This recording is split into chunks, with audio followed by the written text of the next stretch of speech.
Allora, eccoci in live, vediamo se streamer ovviamente fa i capricci o no, ma non credo.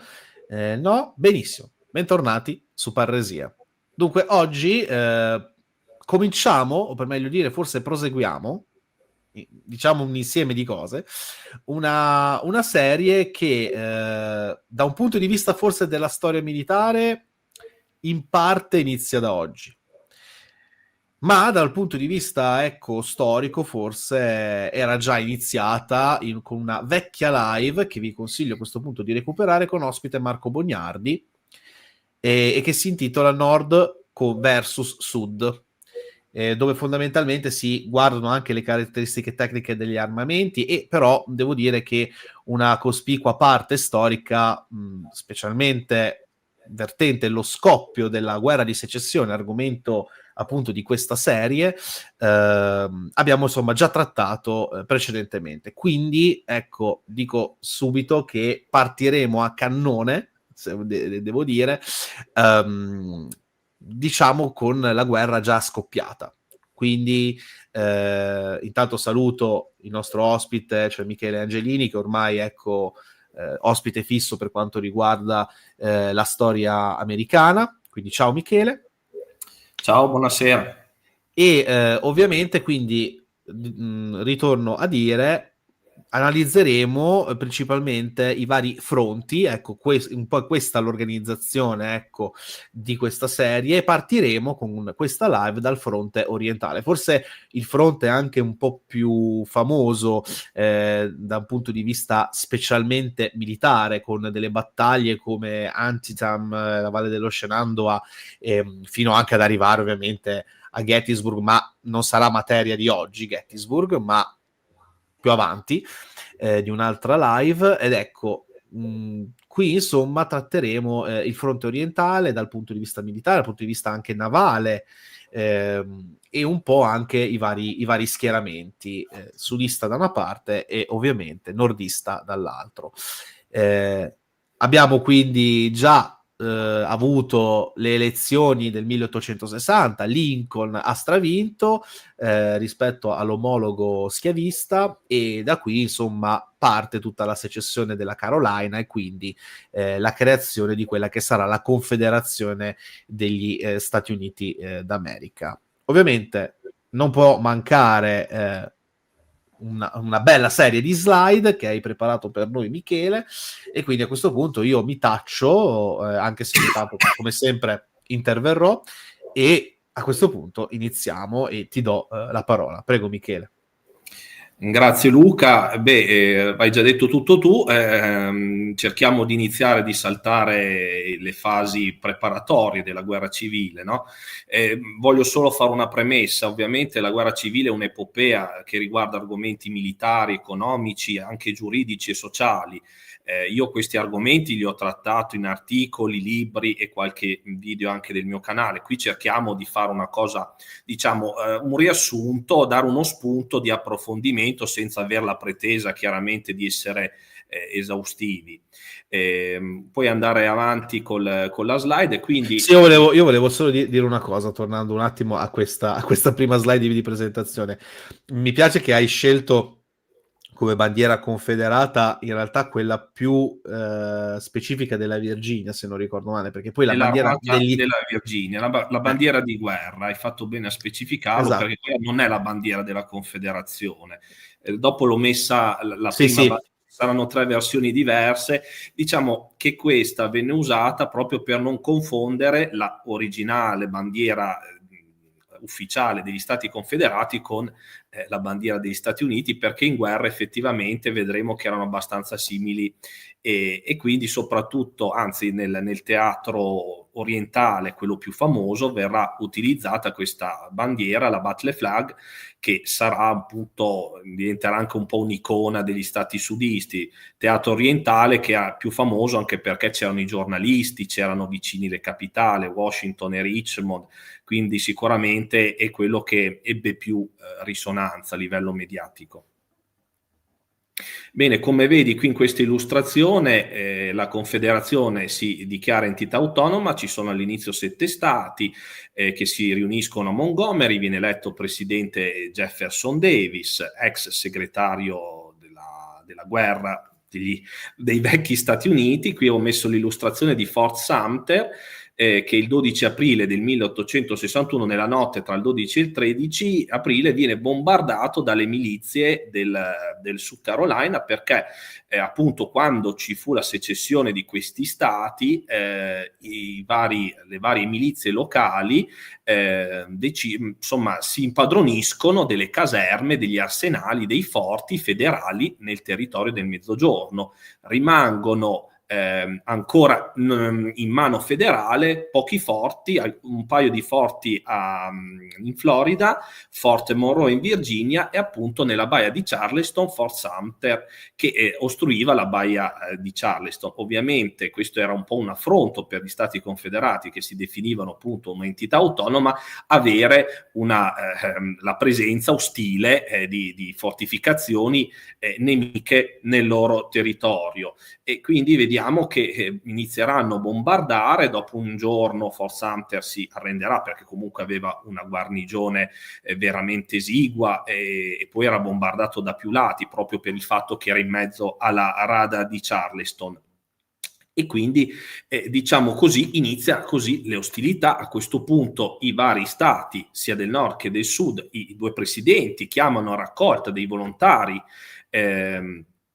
Lincoln chiamerà 75.000 volontari inizialmente per 3 mesi, perché allora appunto il presidente poteva chiedere le milizie statali per 90 giorni, al massimo in caso di ribellione, perché la secessione veniva considerata un po' come una ribellione. Quindi affluiranno degli interi reparti di milizie e anche nuovi reparti costituiti da volontari che formeranno poi uniti gli eserciti. Ed era abbastanza particolare, perché troviamo magari compagnie con diversi uniformi provenienti da diverse contee che si uniscono in un unico reggimento variopinto. Questo valeva sia per il nord appunto e anche per il sud. Anche Jefferson Davis chiama 100.000 volontari in ferma per un anno all'inizio, poi vedremo che poi sarà ben più lunga, perché entrambe le parti avevano forse l'illusione di combattere una guerra breve che si sarebbe risolta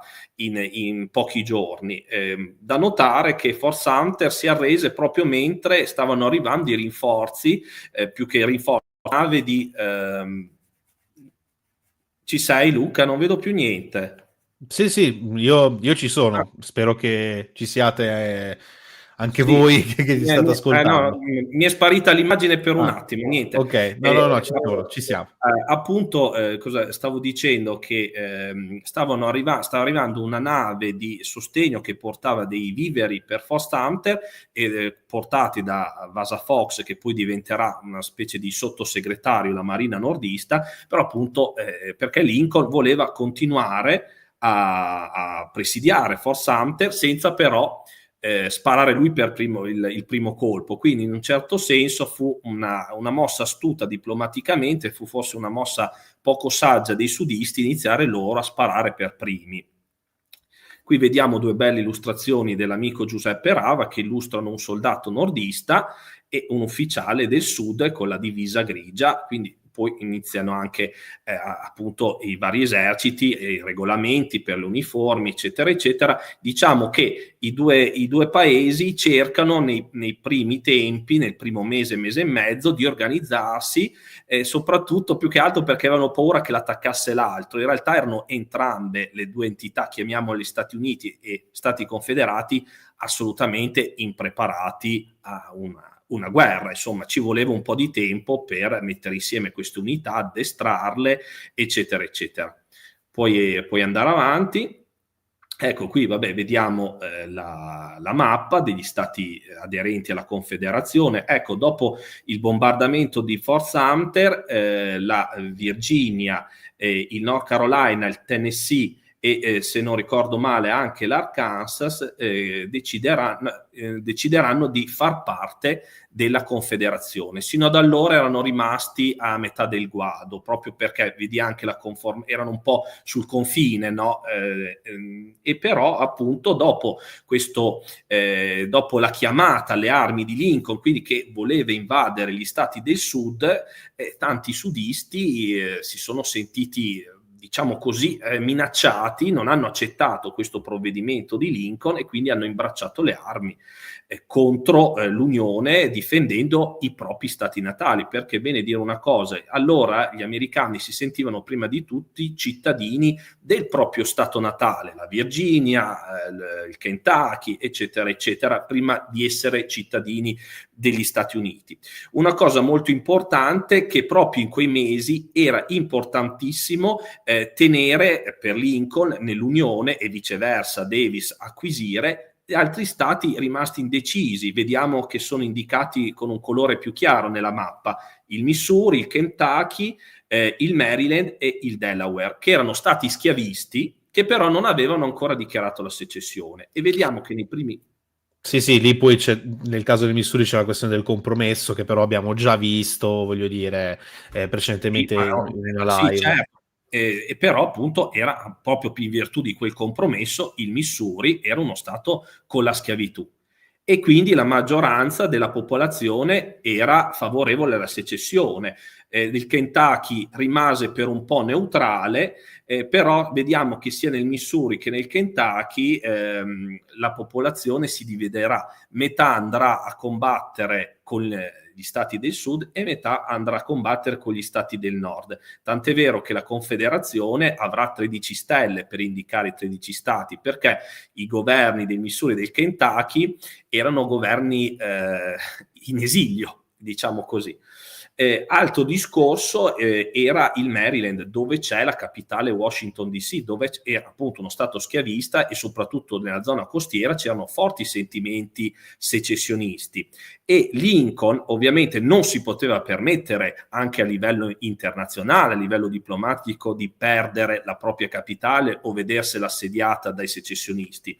Scoppiarono quindi delle sommosse, in particolare a Baltimora, quando arrivarono delle truppe dal Massachusetts, e ci furono i primi morti della guerra, perché nella folla partì un colpo di pistola, questi soldati un po' in erba spararono, ci furono alcuni morti, 4 morti per i soldati e un'altra decina di morti nella folla, e quindi diciamo che sono i primi morti della guerra civile. Nel frattempo, grazie anche a un ufficiale come Benjamin Butler, che poi diventerà famoso tristemente più avanti, che guida reparti del Massachusetts e anche di New York, insomma praticamente il Maryland, Baltimora, Annapolis, dove c'era anche la navale, vengono completamente occupati dalle truppe nordiste, senza neanche che l'assemblea legislativa del Maryland possa in qualche modo pronunciarsi. Era stata convocata, ma ormai i nordisti con manu militari avevano occupato il Maryland. Quindi già vedete un po' un atteggiamento un po' particolare anche del nord, che sì, professa diritti, la Costituzione, però questo non era proprio un atteggiamento estremamente democratico. Comunque sia, tanti cittadini del Maryland prosudisti saranno costretti a varcare il Potomac, che diventerà una specie di linea di confine appunto tra l'Unione, gli Stati Unionisti e la Virginia. Il Delaware, un po' spaventato da quello che successe nel Maryland, decise di rimanere nell'Unione. E poi puoi andare avanti un attimo? Ma io volevo un attimo chiederti invece la questione del West Virginia, che te lo stavo dicendo adesso, perché non si vedeva... ti sono venuto in battuta, scusami.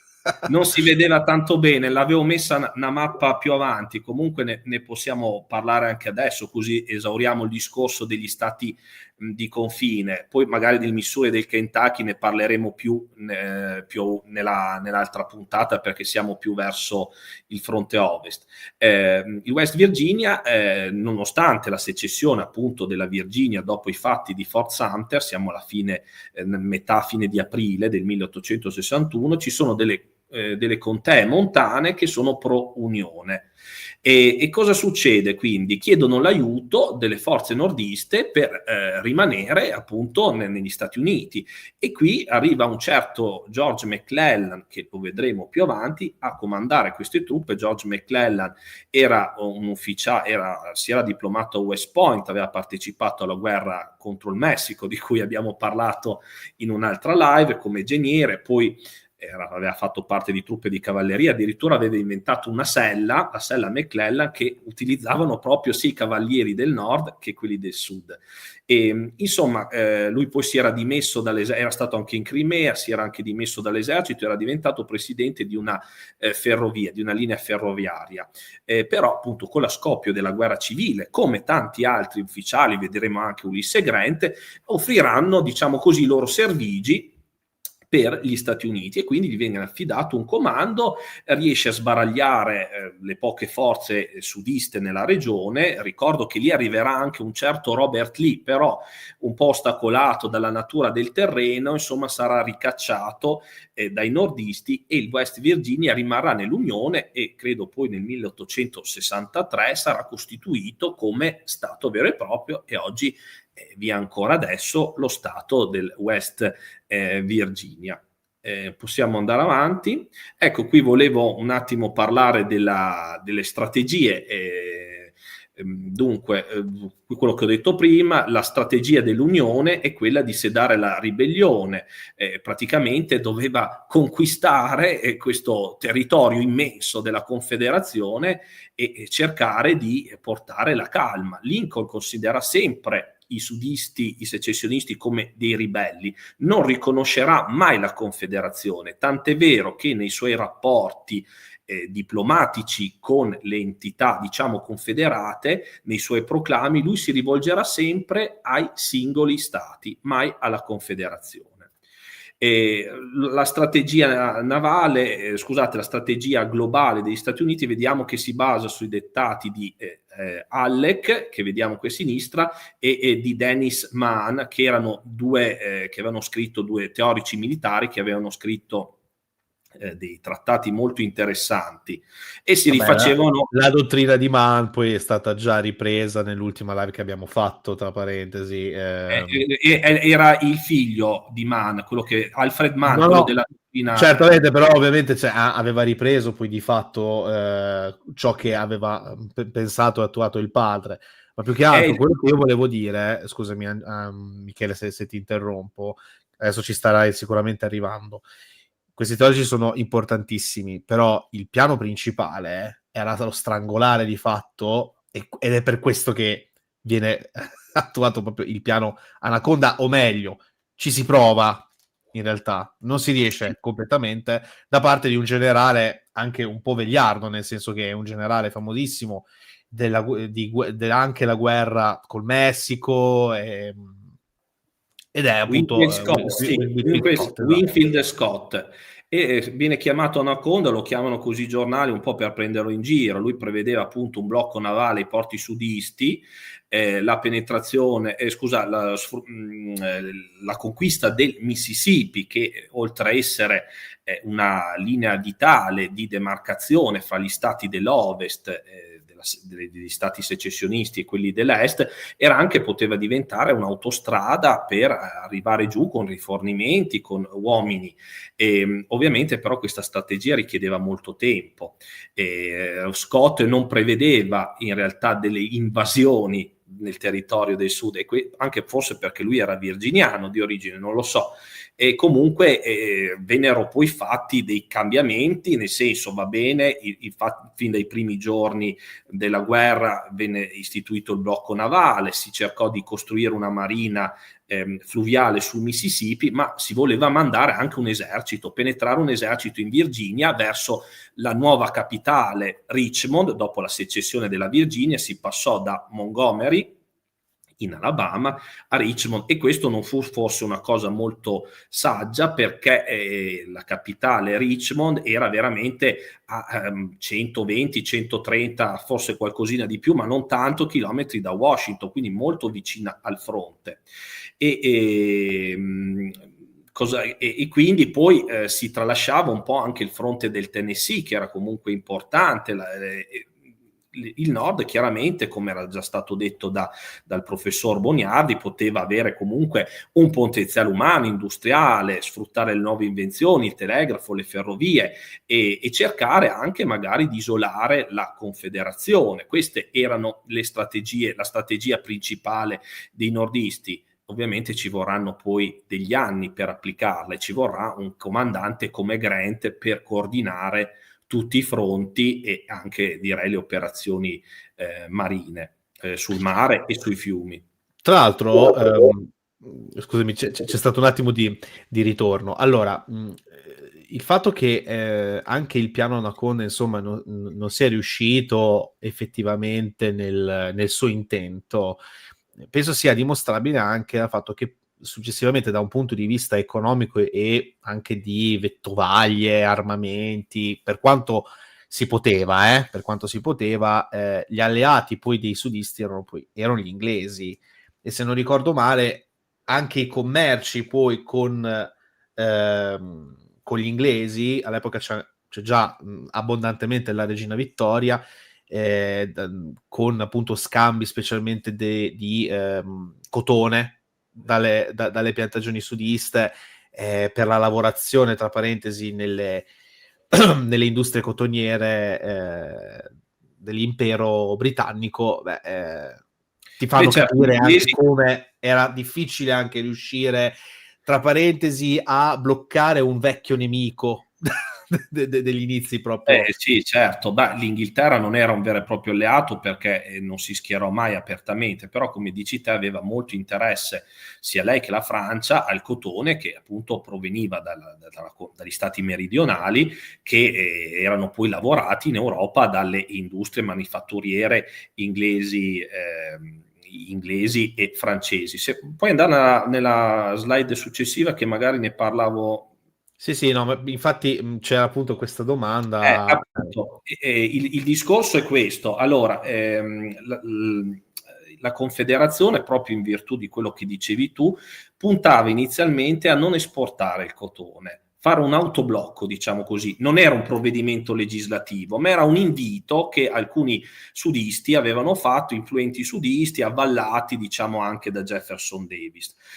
Per fare cosa? Per fare cosa? Per costringere la Francia e l'Inghilterra, che avevano bisogno di cotone, a riconoscere la Confederazione. In realtà poi l'Inghilterra e la Francia innanzitutto avevano dei carichi di cotone dall'anno prima, che c'era stato un raccolto nel 1860 molto abbondante, quindi ne avevano a bizzeffe, e poi riuscirono comunque a trovare altri mercati secondari, e quindi secondo me sbagliò la Confederazione nel non esportare subito tutto il cotone che aveva, requisendolo, comprandolo dai piantatori, per incamerare subito tutto di quello di cui aveva bisogno, cioè strumenti per combattere, armi, varie cose che servivano per lo sforzo bellico, e questo fu un grave errore. Poi durante la guerra, poi ci sarà una slide apposta, i sudisti ci ripenseranno, riapriranno il commercio con l'Europa attraverso i violatori del blocco. Appunto, nel frattempo era stato istituito un blocco navale da parte di Lincoln, e quindi cos'erano? C'erano dei violatori del blocco che, con delle navi molto veloci, che poi lo farò vedere qualche slide dopo, partivano da questi porti che erano New Orleans, Galveston, Savannah, Charleston fino a un certo punto, Wilmington, Mobile, cercavano di, magari approfittando di tempeste nella notte, approfittando di queste coste molto frastagliate della costa atlantica degli Stati Confederati, cercavano di eludere la sorveglianza dei nordisti e di approdare alle Bermuda, Cuba, nelle Bahamas, dove c'erano le navi inglesi, perché molti armatori inglesi, uniti con quelli del sud, avevano capito che c'era, insomma, da fare dei buoni affari, quindi portavano il cotone, che alla fine era l'unica grande risorsa dei confederati. Poi durante la guerra faranno dei prestiti alla propria popolazione pagati con cotone, faranno anche dei certificati di cotone, delle obbligazioni anche all'estero pagabili con determinate quantità di cotone per appunto ricevere in cambio quello che non potevano produrre, perché gli stati del sud, come era già stato detto nella precedente live, avevano un settore manifatturiero estremamente ridotto, quasi anzi poco più che artigianale, e mancava di tante industrie, anche solamente per dire estrattive, estrarre il ferro, estrarre lo zolfo per fare la polvere, cioè si doveva veramente partire da zero. E dunque, scusami, la forza del sud era quello però appunto di forse non avere dei grandi punti strategici, a parte Richmond, dove c'era la Tredegar Iron Works, che era la più grande acciaieria, che faceva un po' di tutto, dai cannoni alle lamiere delle corazzate, officina meccanica. Per il resto c'era questa grande distesa di campagna che era difficile da conquistare, sarebbe stata difficile da conquistare per i nordisti, e quindi il sud essenzialmente si sarebbe dovuto difendere, approfittando del fatto appunto che sì, erano in meno, la popolazione era nettamente inferiore, era un terzo rispetto alla popolazione libera bianca nel sud rispetto a quella del nord, e però appunto dovevano stare solo fermi, aspettare, difendersi dall'arrivo del nemico, sperando che appunto arrivasse il riconoscimento internazionale da parte delle potenze europee, e sperando anche che i nordisti si stancassero, insomma, che gettassero la spugna, una specie, puntavano su una guerra di logoramento. Peccato che appunto la guerra di logoramento poi alla lunga avrebbe fatto più male al sud, che appunto non aveva né una popolazione numerosa quanto il nord, né delle risorse né economiche né industriali, nonostante i grandi sforzi che saranno fatti. E quindi secondo me si sbagliò proprio la strategia del sud. Loro dovevano andare a 100, subito attaccare, cercare di conquistare Washington. Washington era sicuramente più importante come capitale storica, sarebbe stato un colpo veramente più pesante per gli Stati Uniti, e raccogliere tutte le risorse che potevano. Ti voglio dire una cosa a proposito dei violatori del blocco, visto che ne stavo parlando. Il blocco navale istituito da Lincoln in realtà era un'arma a doppio taglio, nel senso che Lincoln bloccava che cosa? Bloccava dei porti propri, allora c'era una ribellione, però bloccavi un porto, due, non potevi bloccare un'intera costa, allora dovevi in qualche modo ammettere che esisteva la Confederazione.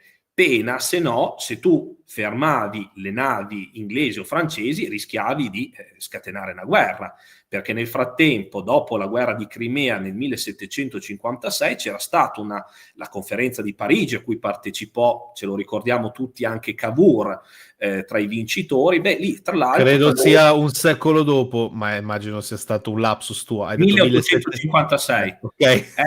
La guerra franco-indiana che mi sì, è tornata improvvisamente, ma no, è 1855-56. 1856, e dove appunto tra le tante cose di cui si parlò ci fu quella, proprio per ridurre la potenza navale inglese, di dire il blocco navale deve essere effettivo, cioè devi farlo davanti alle coste, davanti ai porti nemici, non puoi fermare una nave in mezzo al mare così. E soprattutto dall'altra parte gli inglesi chiesero che i corsari privati non esistessero più. Quindi praticamente questi due provvedimenti andavano un po' a cozza. Gli Stati Uniti e gli Stati Confederati non avevano aderito alla dichiarazione di Parigi, quindi c'era una situazione molto ingarbugliata dal punto di vista internazionale, che gli inglesi risolsero dicendo: riconosciamo gli Stati Confederati non come stati, per cui ti dicevo non saranno mai alleati, ma come co-belligeranti. Quindi non erano gli agenti confederati in Europa, erano agenti, non erano ambasciatori, non erano consoli, però avevano un minimo di riconoscimento proprio per parare, tra virgolette, di dietro a Lincoln, che se no avrebbe scatenato una guerra tutte le volte che veniva controllato un carico di una nave inglese, e nello stesso tempo permettere agli Stati Confederati anche di poter intrattenere degli affari molto redditizi con gli stati, con l'Inghilterra e soprattutto con l'Inghilterra per quanto riguarda il blocco navale. Chiudo brevemente su questa mappa, vediamo i teatri operativi. C'era il teatro dell'Est, che era praticamente la Pennsylvania, il Maryland e la Virginia, il teatro principale. Poi il teatro dell'Ovest, che comprendeva il Mississippi, la catena degli Appalachi, poi la Georgia, il Sud Carolina, North Carolina, il Tennessee, e poi c'era il Trans-Mississippi, che era tutto quello che era a ovest del Mississippi, che però vediamo non ci furono delle grandi operazioni belliche. Qualche studioso dice che c'erano anche 4 teatri comprendendo separando il fronte del Mississippi tout col fronte degli Appalachi, però sono tutte delle teorie. Vediamo che noi oggi ci occuperemo del teatro est, quindi Pennsylvania e Virginia e Maryland. Io volevo aggiungere un'ultima cosa riguardo tutta la questione economica, che molto probabilmente è veramente il nodo principale di questa guerra, cioè lo sradicamento di un sistema economico come quello schiavistico, che per l'appunto fondava di fatto tutti questi stati del sud e li manteneva ovviamente economicamente. Questo cosa significa? Siccome hai giustamente detto che era un po' un cane che si mordeva la coda, questo equilibrio anche molto precario tra Unione e Confederazione da un punto di vista di embargo, di commerci, anche illegali ovviamente, perché comunque sfondando un embargo c'è poco da fare. Ecco, il fatto che poi l'Unione dovesse in qualche modo, come vi detto, in qualche occasione stare attento a non diciamo riconoscere la stessa confederazione, significava ovviamente anche bisognava stare attenti a non riconoscere di conseguenza lo schiavismo, e questo era anche il problema.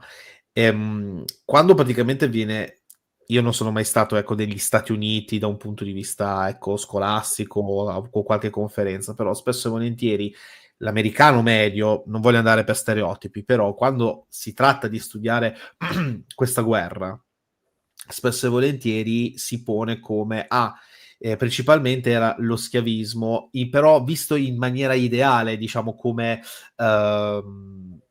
o meglio, essere contro lo schiavismo, era l'antischiavismo, ciò che era importante specialmente per il nord, ma da un punto di vista veramente ideale, da un punto di vista proprio di sentimento, di andare proprio a sviscerare ciò che era, anzi forse anche a riprendere ciò che erano i concetti illuministi da cui poi nacque di fatto l'Unione degli Stati Uniti d'America.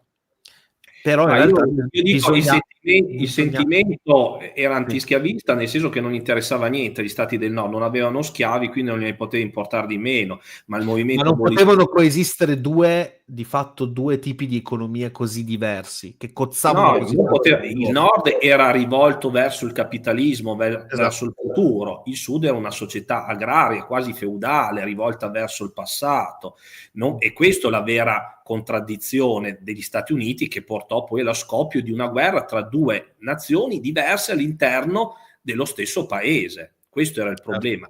Gli Stati del nord fecero la guerra, Lincoln fece la guerra per mantenere l'unione. Successivamente vedremo che poi si porterà avanti anche giustamente il discorso antischiavista, ma ne abbiamo parlato, degli stati come il Maryland, il Delaware, il Kentucky, il Missouri erano dei stati schiavisti che continuavano ad aderire all'Unione, quindi c'era questa grossa contraddizione anche che prima o poi doveva essere risolta all'interno degli Stati Uniti una volta terminata la guerra.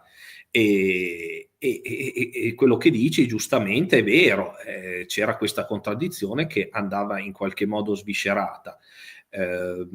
Volevo dire anche un'altra cosa sulla strategia degli Stati Confederati. Loro lottavano non tanto per far rimanere la schiavitù, loro volevano combattere per la loro indipendenza, per la loro autonomia locale. tant'è vero che il grande rivale di Lincoln alle elezioni del 1860, Stephen Douglas, che morì proprio nei primi mesi nel giugno del 1861, quindi poco dopo lo scoppio della guerra, lui era un uomo del Partito Democratico, quindi avversario di Lincoln, che però capiva che l'unico modo per i sudisti per difendere la schiavitù era quello di rimanere all'interno dell'Unione. E se tu pensi che se fossero rimasti nell'Unione probabilmente avrebbero difeso meglio la schiavitù, perché Lincoln la voleva difendere dal punto di vista anche con un emendamento costituzionale. Quale fu il problema del Sud? Il problema del Sud fu quello, poi anche tradotto nella strategia di guerra, fu quello anche di voler far convivere gli ideali di autonomia locale, di tutela di tutti gli stati, che la Confederazione non esisteva a sé stante, ma era l'insieme degli stati, e nello stesso tempo difendersi perché c'era una guerra. Quindi il difendere i propri principi, quello che aveva portato alla secessione, di fatto poi portò anche dei problemi dal punto di vista strategico, perché i confederati volevano difendere tutto il loro territorio anche dove non era difendibile, mentre invece avrebbero potuto organizzarsi meglio in determinate posizioni, magari lasciando un po' di terreno al nemico. Però questi erano gli stati confederati, che si capisce anche nella loro costituzione. Gli stati erano al primo posto. Pensa che addirittura solamente 3 stati della confederazione potevano chiedere una convenzione per modificare la costituzione appunto confederata, cosa che negli Stati Uniti non si poteva fare né prima neanche adesso. È il congresso, quindi devono essere tutti gli stati, i rappresentanti degli stati, a dichiarare una convenzione per eventuali modifiche costituzionali.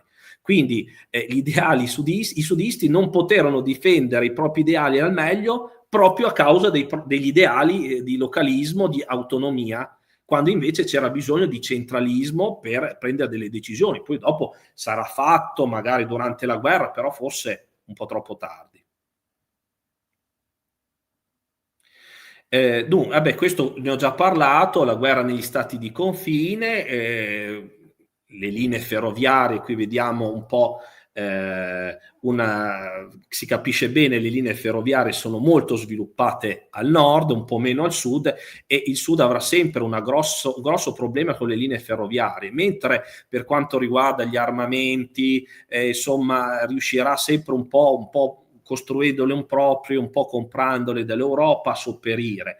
Il problema è che poi magari non si riusciva a trasferire quello di cui avevano bisogno i soldati al fronte, perché le linee ferroviarie sudiste, oltre ad essere poche, avevano degli scartamenti, ecco qua, qui si vede bene con dei colori diversi, hanno degli scartamenti diversi. Quindi bisognava un treno che andava sulla linea verde, sulla linea ferroviaria verde, poi non andava bene per quella rossa.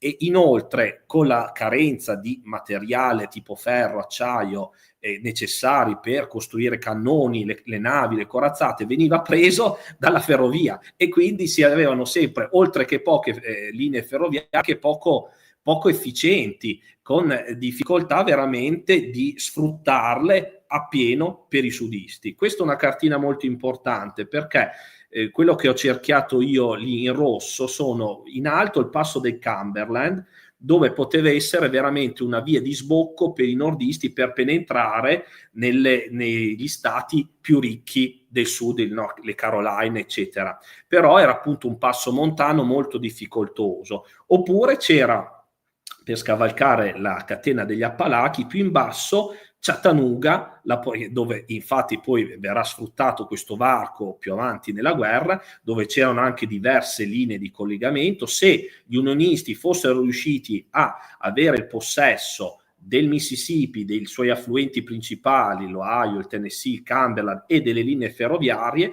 quindi in grado di poterli rifornire, sarebbero potuti passare da Chattanooga, diciamo, a girare la catena degli Appalachi, e quindi piombare all'interno degli stati più ricchi del sud dalla porta secondaria, perché la porta principale, la Virginia, era veramente una porta di ferro, perché era veramente difficile per gli eserciti scendere giù, perché c'erano numerosi torrenti che correvano da ovest verso est, quindi si gettavano nell'Atlantico, ed erano degli ostacoli difficili da superare per un esercito di allora, oltre che delle linee di fortificazione per l'esercito che si difendeva. Poi c'era dei terreni anche fittamente boscosi. Insomma, la Virginia via terra era difficile da invadere, e vedremo che infatti poi bisognerà aspettare la caduta di Chattanooga perché i nordisti finalmente potessero penetrare nei territori atlantici, negli stati atlantici del sud. Faccio notare, dal punto di vista strategico importante, la vallata del Tennessee, che era come un cammino privilegiato per le truppe eventuali dei difensori che dovevano difendere la catena degli Appalachi, ma anche importante la valle dello Shenandoah in Virginia, che era un corridoio racchiuso tra gli Allegheni e le monti Blue Ridge, che potevano permettere ai difensori della Virginia di sbucare veramente a 30 chilometri da Washington, quindi minacciarlo, oppure viceversa collegarsi, c'erano anche delle ferrovie, rapidamente con Richmond in caso di necessità. La valle dello Shenandoah, ve lo dico adesso perché poi ne parleremo più diffusamente, era veramente una zona strategica, oltre che veramente ricca dal punto di vista agricolo e di rifornimenti per le armate del sud. Perderla sarebbe stato un grosso problema. Ecco, qui ne abbiamo già parlato della strategia confederata, difendere tutto il territorio, conquista dei territori del West. Ricordo le alleanze con i Pelle Rossa, i sudisti si allearono con le tribù che erano nell'Oklahoma, che allora era chiamato territorio indiano, e l'obiettivo era ovviamente violare il blocco navale in attesa di un riconoscimento internazionale per il ricatto del cotone, e si sperava in un logoramento del nord. La porta blindata della Confederazione l'abbiamo già parlato, e appunto la Virginia, c'è Richmond, qui vediamo in questa cartina sottolineato in rosso Richmond e Washington, vedete che sono in questa bella cartina, diciamo a volo d'uccello, sono veramente vicini. Però vicino a Richmond c'era anche Fort Monroe, che si può notare lì sulla costa in basso a sinistra, questo importante forte che era rimasto in mano federale, e quindi sarebbe stato veramente una spina nel fianco per i sudisti. Qui c'è un'illustrazione della morte del colonnello Ellsworth. Praticamente dopo la ratifica da parte delle contee della Virginia della secessione, siamo alla fine di maggio del 1861, finalmente i nordisti si mettono in moto e attraversano il Potomac. Da Washington vanno a conquistare le alture di Arlington e vanno a occupare Alexandria, che praticamente è vicino a Washington dall'altra parte del fiume. Con le navi cominciano a prendere il controllo del fiume Potomac, e camminando, questo Ellsworth, che era anche amico personale di Lincoln, che aveva addestrato e reclutato una milizia di i Fire Zouave, cioè erano reclutati soprattutto da dei vigili del fuoco newyorkesi. Insomma, vede una locanda con la bandiera sudista, lui sale per toglierla e si becca una fucilata dal locandiere. Ellsworth è il primo ufficiale superiore a morire nella guerra civile americana, anche in maniera un po', diciamo così, un po' ingenua, però è così. Ecco qui un'altra illustrazione di Rava, gli Zuavi, questa moda sia nel nord che nel sud, che appunto per incentivare l'arruolamento dei giovani volontari, perché come già era stato detto, io l'ho dato per scontato nella scorsa live, il 99% delle forze sia del nord che del sud erano reclutate all'inizio con i volontari, l'abbiamo detto anche prima, e quindi per incentivare si vestivano come le truppe algerine dell'esercito francese, che allora era considerato, anche dopo le vittorie in Italia, un po' come l'esercito più forte del mondo, e quindi si abbigliavano così, con questi pantaloni larghi molto appariscenti, con questi fez. Peccato che insomma in battaglia erano un po' troppo evidenti e venivano insomma spesso anche fatte oggetto di tiro da parte del nemico. Eccola Ecco, qua, questa è la bandiera invece questa confederata è la originale. Stars and Bar, la prima bandiera confederata, e vedete che insomma è abbastanza simile a quella unionista, insomma le strisce, le bande erano un po' più larghe, però capisci bene che in battaglia col fumo e la confusione era facile confondere, quindi i sudisti avevano una popolazione bianca pari un terzo, abbiamo già detto, non aveva un apparato industriale, diciamo non averlo, era un apparato più artigianale, ma non industriale nel senso tecnico del termine. Faranno dei grossi sforzi sudisti, soprattutto incentivati dal governo, per creare delle industrie di Stato per incentivare dei privati a costruire delle industrie. Praticamente gli stati del sud avevano fatto la secessione anche per difendere il liberismo, no? Il liberoscambismo, e alla fine della guerra si erano rivelati un po' trasformati quasi in uno stato socialista, con lo stato che controllava la produzione industriale e anche il commercio con l'estero. Questa è un po' una contraddizione. I migliori capi militari, però, quelli dell'esercito regolare, di quelli che avevano studiato a West Point, però, almeno all'inizio, sono negli stati del sud. Anche Jefferson Davis era stato allievo a West Point, aveva combattuto la guerra contro il Messico, e forse questo fu un po' un problema, perché Davis non ebbe mai, se non alla fine della guerra, un comandante in capo né un vero e proprio stato maggiore, cioè voleva lui decidere tutte sui vari teatri, prendere lui le decisioni, quindi capite che era impossibile, e quindi si andava dall'eccesso che magari non dava delle direttive di massima, oppure all'eccesso che invece voleva controllare minuziosamente quello che facevano i generali, e questo fu un po' un problema. Comunque la popolazione sudista era abituata alla campagna, a cavalcare, a sparare, quindi all'inizio avevano anche un'eccellente cavalleria, avevano raggruppato molti cavalleggeri, bastava che uno arrivasse ai centri di reclutamento con un cavallo e veniva mandato in cavalleria, e quindi all'inizio i sudisti avevano un'eccellente cavalleria raggruppata, anche se indisciplinata. In generale, diciamo, il soldato del sud, anche di fanteria,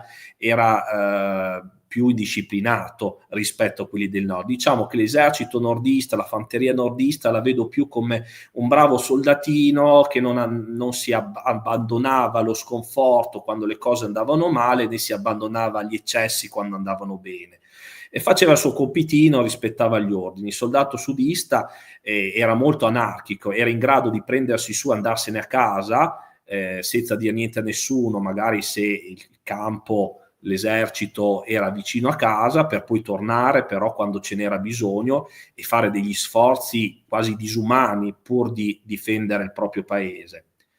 Il problema della contraddizione politica tra centralismo e autonomie locali l'abbiamo già accennato, e poi l'esempio appunto che ti ho fatto della Carta Costituzionale Confederata. Qui in basso abbiamo il sigillo della Confederazione. Credo che questo sigillo lo dovettero comprare dall'Inghilterra, perché non avevano delle macchine per fare i sigilli, né per diciamo stampare nelle pergamene, quindi veramente i sudisti si imbarcarono in un'impresa veramente, non dico disperata, però molto difficile.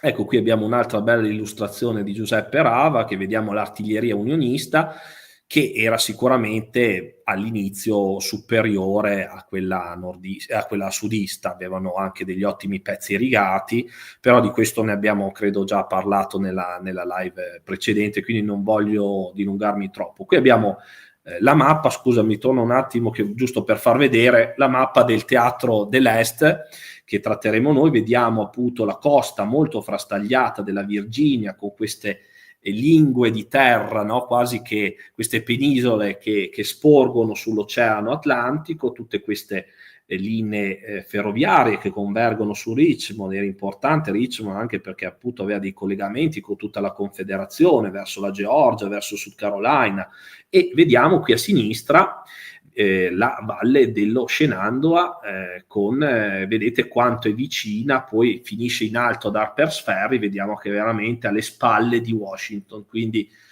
molto pericolosa se avessero ottenuto il controllo di questa valle i sudisti.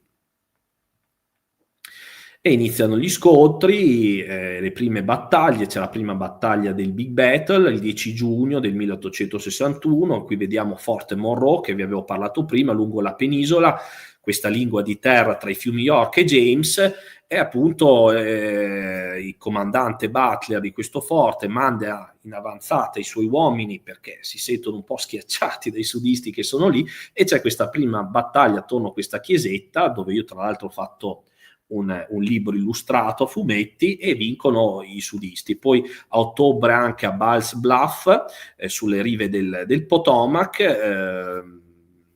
i nordisti attraversano dalla riva opposta, insomma vengono ricacciati, e qui muore il senatore Becker, primo e forse unico caso di un senatore in divisa che muore per gli Stati Uniti. E poi a luglio, se non sbaglio il 21 luglio, la prima grande battaglia della guerra sul fiume Bull Run, dove appunto noi sappiamo, vi ho detto prima, che il governo, l'opinione pubblica di Washington premeva per non perdere tempo con sto anaconda, sto piano anaconda, bisognava andare verso Richmond, impedire che a Richmond si insediasse il congresso confederato proprio in quei giorni.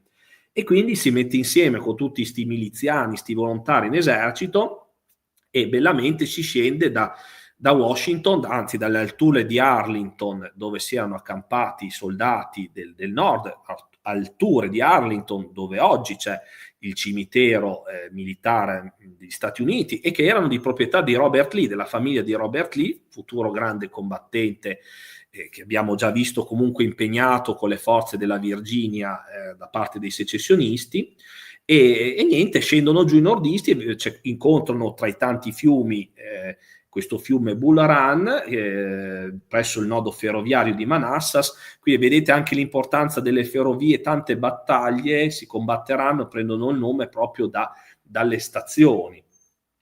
E niente, alla fine i nordisti, voglio farla breve perché insomma se no... Sì, cercano un accerchiamento, ma qualcosa va storto. Un aggiramento comandati da McDowell sul fianco sinistro dei sudisti, che però si attestano sull'altura Henry Hill, dove c'è Stonewall Jackson, Thomas Jonathan Jackson, che da allora viene chiamato Stonewall, che con la sua brigata blocca gli attacchi peraltro scordinati degli unionisti, e dalla valle dello Shenandoah arrivano i rinforzi del generale Johnston via treno, scendono a Manassas e travolgono sul fianco.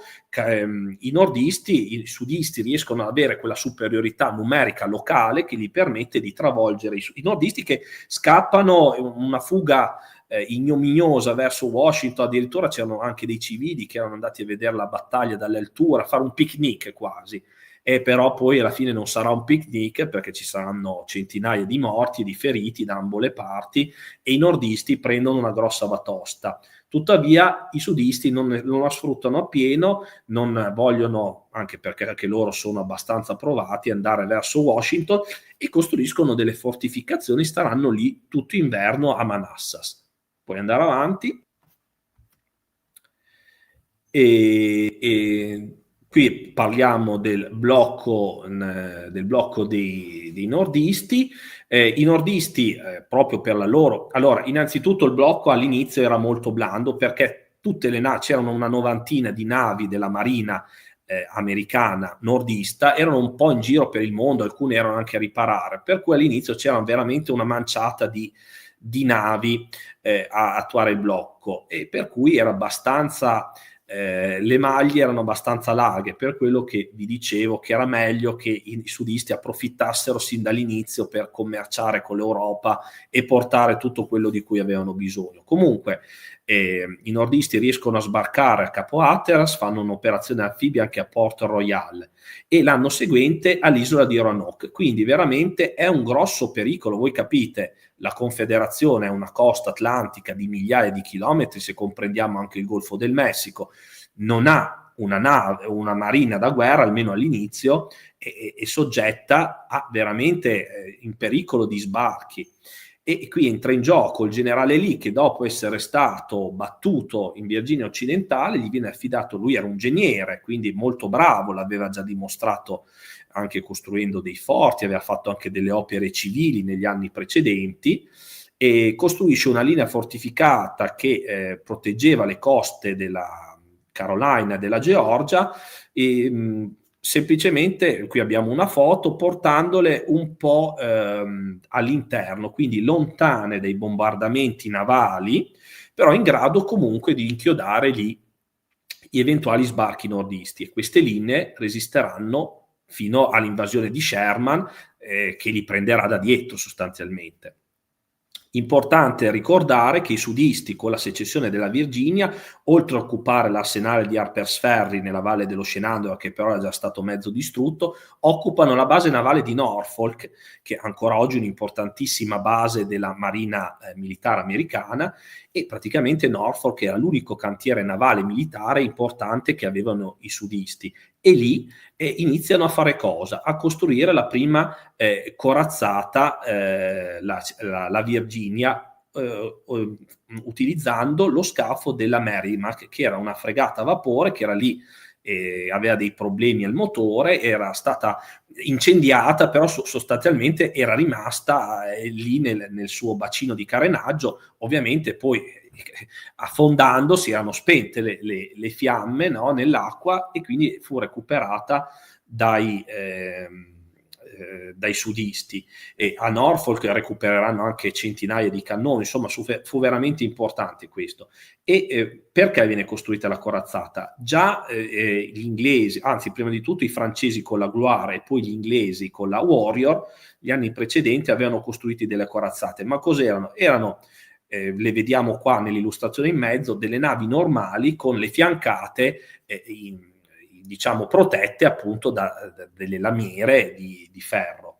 La strategia della Confederazione, poi ci sarà una slide più esaustiva, prevedeva da parte del ministro Mallory, che fu il ministro della Marina, uno dei pochi ministri a durare per tutta la guerra, visto che non abbiamo una marina adeguata, non abbiamo neanche la possibilità di costruire tante navi come gli americani del nord, che ricordo che poi insomma tra navi costruite, armi, navi da guerra acquistate, avranno circa 600 navi militari poi alla fine della guerra i nordisti, quindi capisci bene che era un po' impossibile per i sudisti arrivare a quel livello. Allora dicono: usiamo la sorpresa tecnologica, costruiamo poche navi però invincibili, e appunto una era la corazzata. Questo è un modellino della Virginia, e ne parlerò magari più avanti. Comunque dobbiamo sapere che dalla Merrimack i sudisti si mettono a costruire questa corazzata. Il caso diplomatico del Trent, ne avevamo già accennato sul discorso diplomatico. A novembre un certo capitano Wilkes a bordo della nave San Jacinto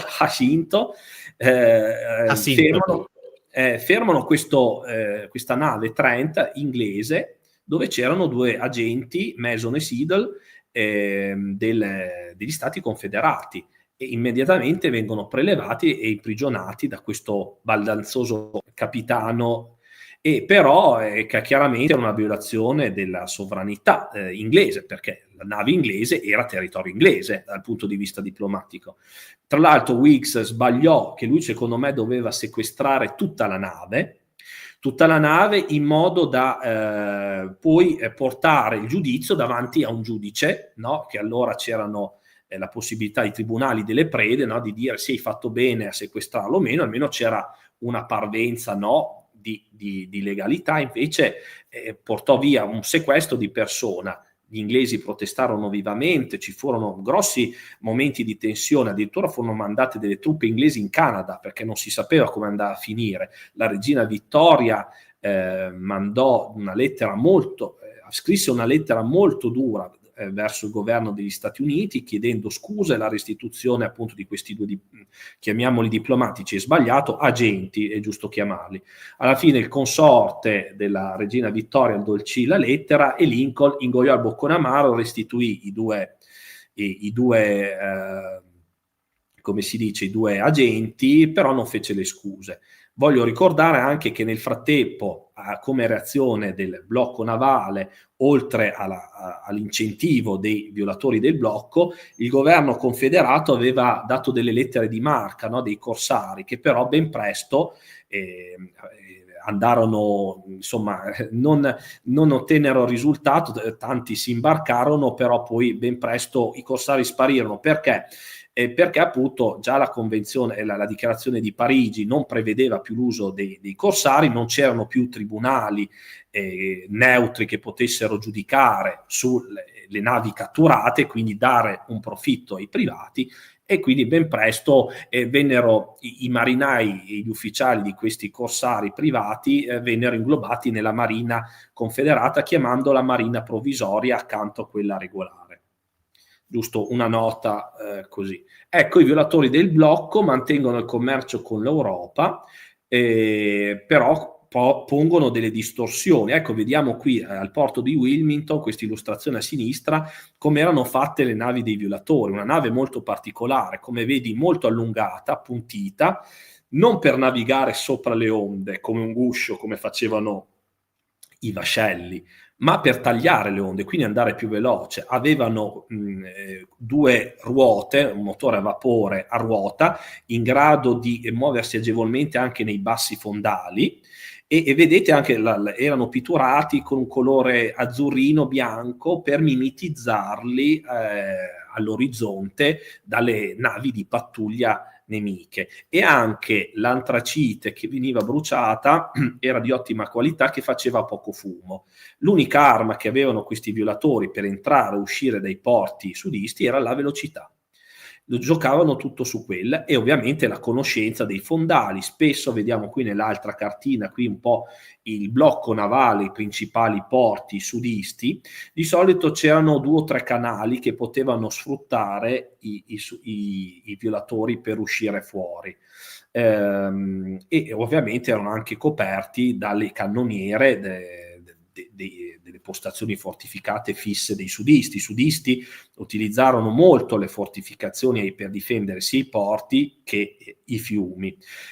Chiudo le distorsioni che portarono, sì, perché i violatori del blocco erano dei privati che miravano a fare profitto. Certo, anche alcuni stati confederati e proprio il governo confederato, i ministeri della guerra e della marina, comprarono qualche violatore, ma la maggior parte, parliamo di quasi 1500 violatori durante la guerra, erano quasi tutti privati, e quindi loro cosa facevano? Portavano negli stati confederati sì qualche genere di prima necessità utile alla guerra, ma poi vediamo soprattutto generi di lusso che pesavano poco, occupavano poco spazio, bottiglie di vino, un cappellino da Parigi, e li vendevano a buon prezzo. Quindi si arrivò al paradosso che negli stati del sud, divorati dall'inflazione, perché gli stati confederati stamparono tanta moneta cartacea perché non avevano delle riserve auree importanti, era più facile per i cittadini sudisti trovare dei beni di lusso che dei beni di prima necessità, che non solo erano scarsi, ma anche proporzionalmente avevano avuto un impiego, un aumento di prezzo molto più elevato. Proprio perché tutto il commercio era contingentato, dipendeva dal coraggio, dalla fortuna di questi violatori del blocco. Faccio notare un'ultima cosa, che sia i fumaioli che gli alberi per le vele, nell'eventualità si usassero le vele, erano telescopici, quindi potevano essere abbassati all'occorrenza per non farsi notare dal nemico. Ecco qui uno schema che avevo fatto per una live con l'amico Poggiaroni sulla marina appunto degli stati del sud e del nord. Qui vediamo la strategia navale sudista: navi corazzate per rompere il blocco unionista, costruite o nel sud o comprate anche in Europa. Cannoni irrigati, importantissimi questi per sfondare le navi e anche le eventuali corazzate nordiste, con i proiettili perforanti sviluppati da un un bravo ufficiale di marina, John Brooke. Le insidie subacquee, quindi utilizzare le mine, erano già state utilizzate in Crimea, anche nella guerra di dipendenza italiana, però vennero maggiormente implementate in questo periodo, anche perché costavano poco. Costava meno sicuramente fare una mina che costruire una nave da parte dei sudisti, e anche vedremo poi durante la guerra battelli d'assalto e anche dei piccoli sommergibili. Però è ancora presto. E poi i corsari statali, questo è importantissimo. Il ministro della Marina Mallory, che ebbe sempre molta libertà nelle sue strategie, proprio perché Davis era oberato di lavoro, si occupava soprattutto dell'esercito, poiché appunto ormai i corsari privati non avevano più senso, perché non c'erano più dei tribunali, erano stati bannati, possiamo dire, erano stati negati dalla dichiarazione di Parigi dalle principali potenze. E allora lui disse: io faccio dei corsari statali, cioè dei corsari della Marina Confederata, navi veloci, degli incrociatori velocissimi che distruggono le navi commerciali del nemico, non le prendono per il loro profitto, ma semplicemente le distruggono per fare un danno all'avversario. E questa poi sarà una strategia utilizzata anche nella prima e nella seconda guerra mondiale, e i corsari sudisti saranno molto famosi, uno su tutti l'Alabama, che creeranno veramente dei grossi danni al commercio nordista.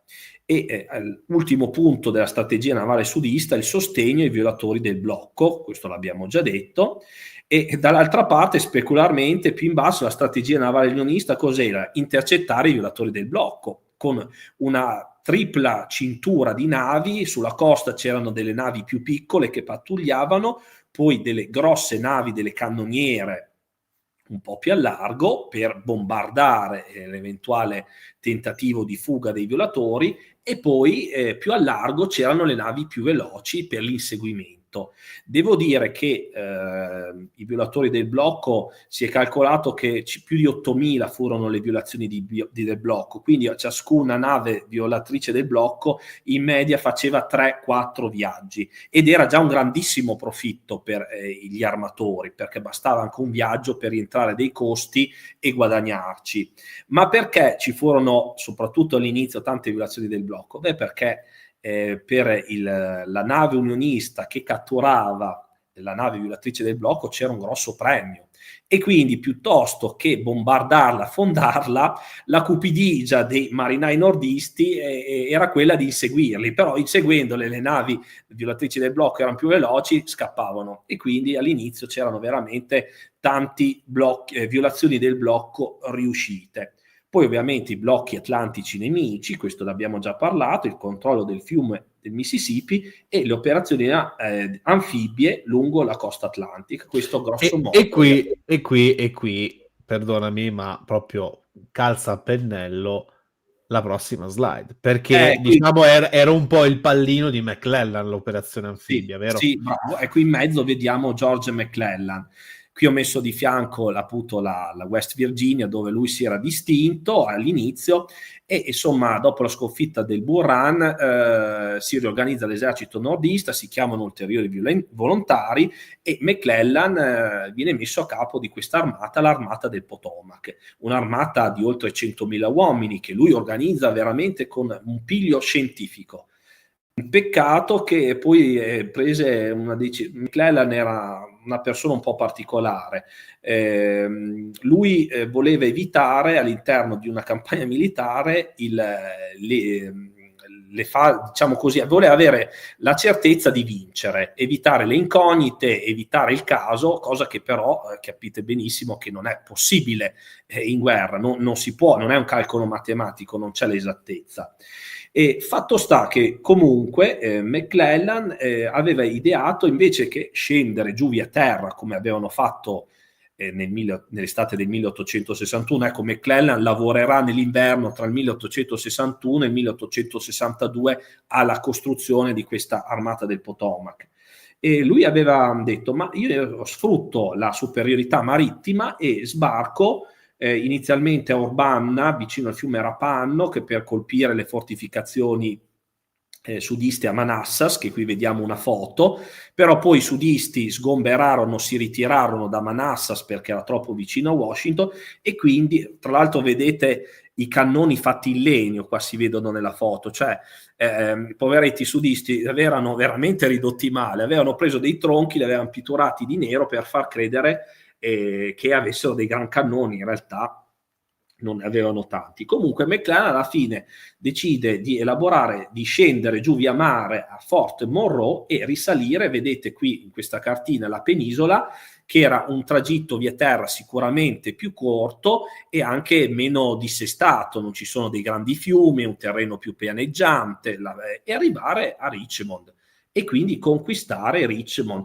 Però aveva fatto, secondo me, un errore strategico, cioè andava bene questa operazione per aprire un secondo fronte, ma poi ci voleva un'azione decisa, sempre scendendo giù a terra da Washington, perché sennò rischiava di avere le spalle contro il mare e magari di essere ricacciato lungo le spiagge o proprio di non sbarcare proprio sulle spiagge. Quindi era veramente un rischio. Tra l'altro poi McClellan, che aveva sempre la paura che i sudisti fossero molto più di lui, in realtà abbiamo detto che lui aveva un esercito di oltre 100.000 uomini, i sudisti avevano 60, poi riuscirono con la leva obbligatoria che fu istituita proprio nell'aprile del 62 e raccimolando truppe dalle Caroline ad avere 80.000 uomini, ma erano sicuramente in inferiorità numerica. Insomma, allora se i sudisti avevano tutto questo grande esercito, lasciavi sguarnita la tua capitale Washington, perché a Washington teoricamente, secondo il piano di McClellan, non ci doveva rimanere nessuno. Fortuna volle che Lincoln disse: no, lasciami almeno un corpo d'armata di McDowell, qui lo faccio attestare su Rappahannock a Fredericksburg, che si sa mai, perché nel frattempo nella valle dello Shenandoah Jackson stava impegnando i nordisti. Poi andare avanti qua, ecco, vediamo qui una mappa importante qua che spiega un po' la situazione. Vediamo in azzurro i nordisti, vediamo dei contingenti a copertura di Washington, di McDowell eccetera. Ci sono delle truppe nella valle dello Shenandoah, altre provenienti dall'Ohio. McClellan nei primi di aprile riesce a sbarcare Fort Monroe dopo la battaglia tra corazzate, però ne parleremo dopo perché se no ci accavagliamo un po' dei discorsi. Comunque, dopo la battaglia delle corazzate, ai primi di aprile, McClellan riesce a sbarcare a Fort Monroe e viene bloccato davanti a Yorktown. I sudisti hanno costruito delle fortificazioni campali molto estese che praticamente tagliano la strada a McClellan. Sono però in pochi. Se McClellan volesse, parliamo di 13.000 sudisti contro appunto 100.000 uomini di McClellan. Se volesse, se avesse voluto, veramente avrebbe potuto sfondare le difese sudiste. Però, come dicevo, McClellan era uno molto titubante, aveva paura, decide di porre d'assedio Yorktown.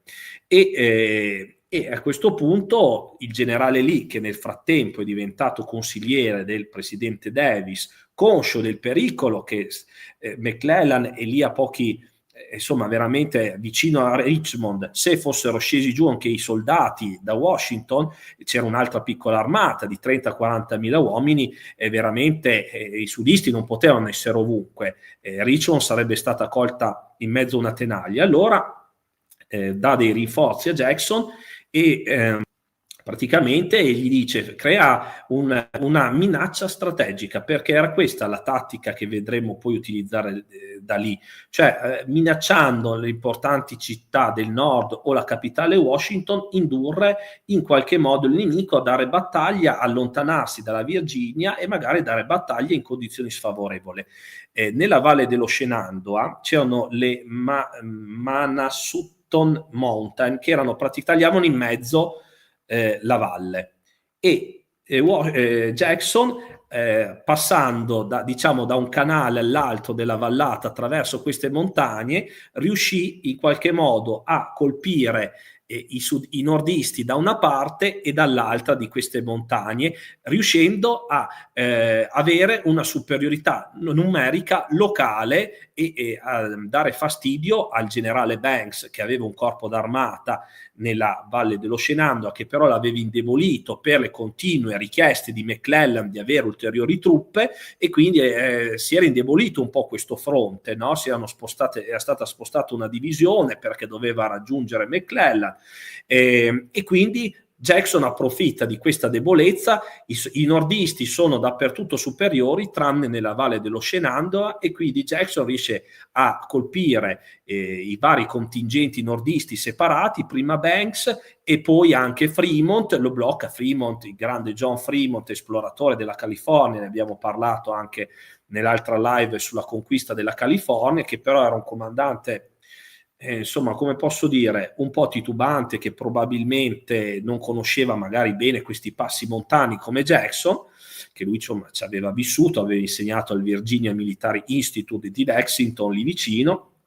E insomma, per il momento le truppe nordiste rimangono al nord, non scendono giù, però rimane la minaccia di McClellan nella penisola davanti a Yorktown.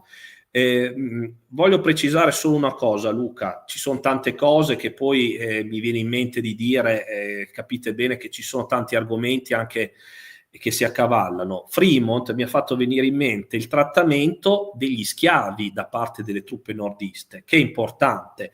Nei territori occupati del frattempo, siamo nel fronte dell'Ovest, i nordisti avevano occupato il Missouri e il Tennessee, e Fremont era responsabile di questo settore. Aveva deciso di liberare gli schiavi, confiscandoli ai nemici e liberandoli. E una cosa simile l'aveva fatto il generale Butler e i generali che avevano conquistato delle porzioni di costa della Carolina.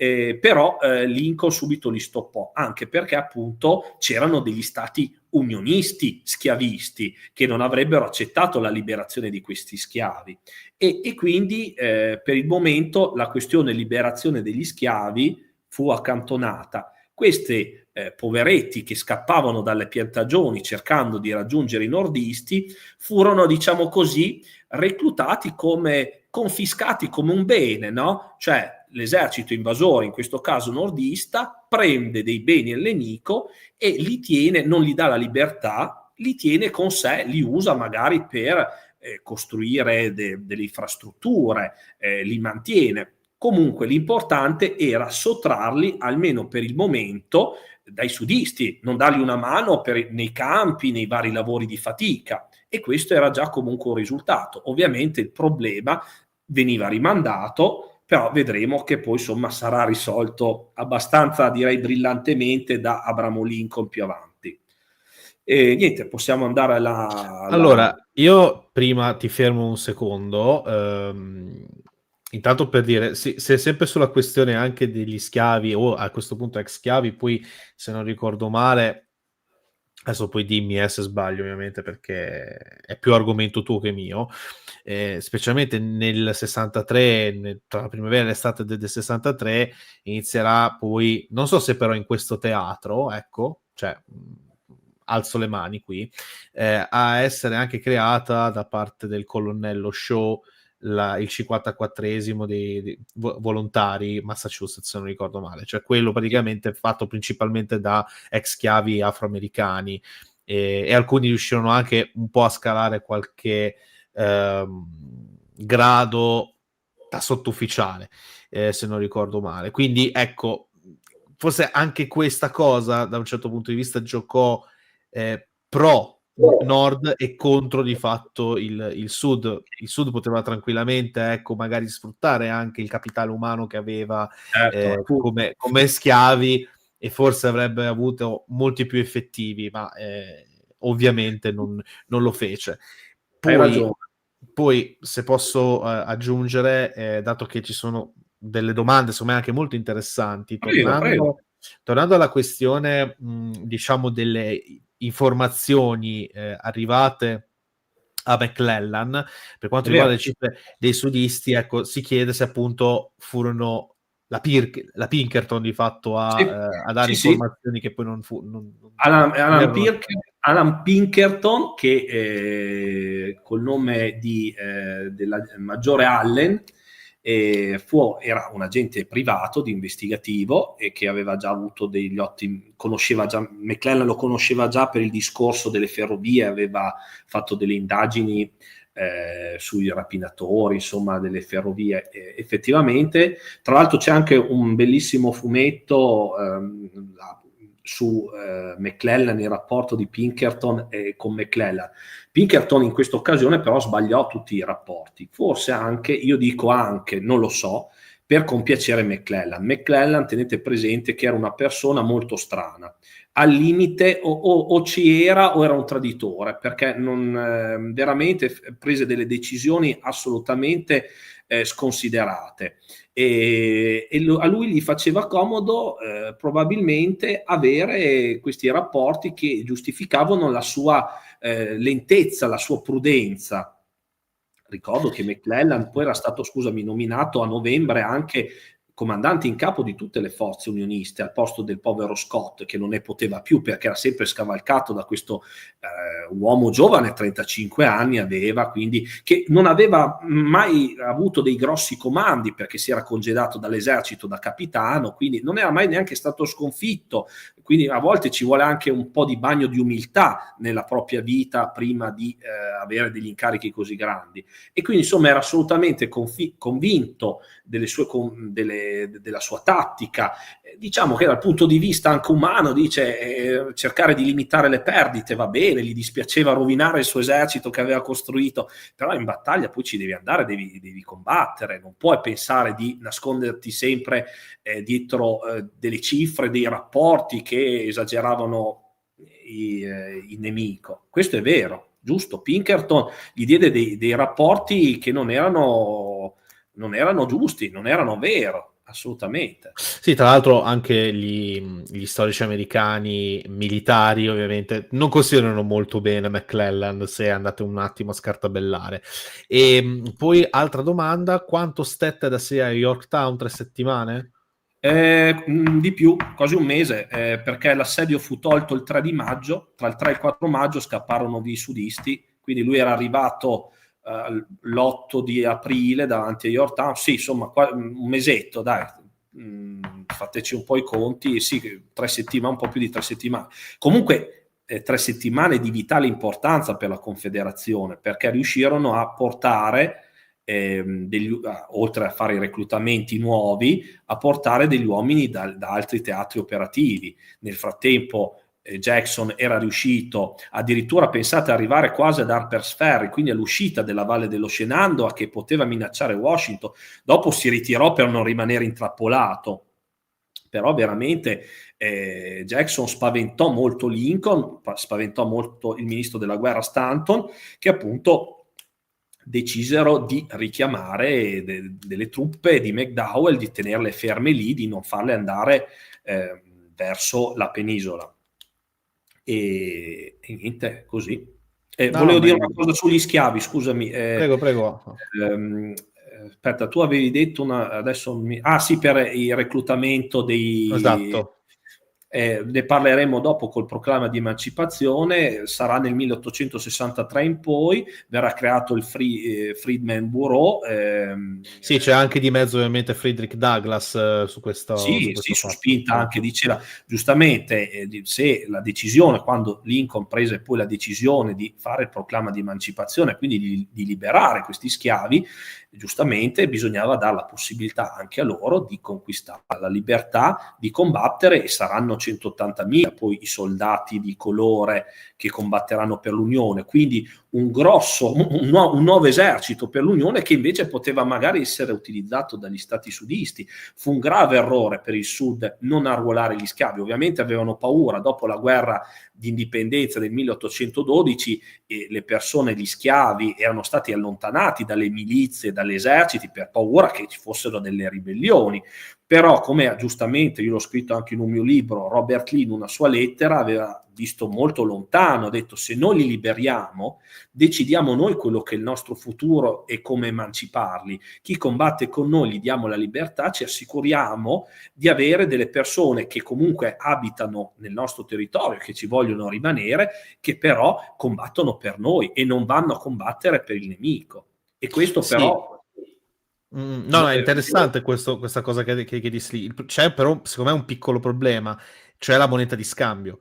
Cioè, voglio dire, se si arruolano gli schiavi, ovviamente poi gli devi dare qualcosa in cambio. La Se libertà.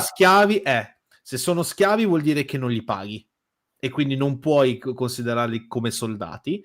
E se sono praticamente liberi, allora li devi pagare e quindi liberare di conseguenza. Sì. E allora non sono più schiavi. Quindi certo, cioè, è uno status ovviamente che anche nella Costituzione americana non poteva sussistere.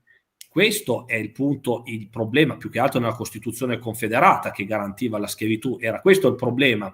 Venne però questo provvedimento, alla fine venne fatta questa legge troppo tardi, nel 1865, a dimostrazione del fatto che i sudisti gli interessava di più, tra la bilancia dell'indipendenza e della tutela della schiavitù. Alla fine, tardivamente, però scelsero la libertà. E è da considerare anche questa cosa, che Lincoln, nel suo proclama di emancipazione, fece un provvedimento d'urgenza, quelli che sta facendo Trump con i dazi, che secondo me sono assolutamente illegittimi dal punto di vista costituzionale, però diciamo dei decreti legge d'urgenza per liberare questi schiavi, un provvedimento di guerra. Gli Stati Confederati fecero una norma con un normale procedimento legislativo approvata dal Congresso, a dimostrazione di quello che ti dicevo poc'anzi. L'indipendenza era il loro valore ultimo, per cui erano disposti anche a sacrificare la schiavitù.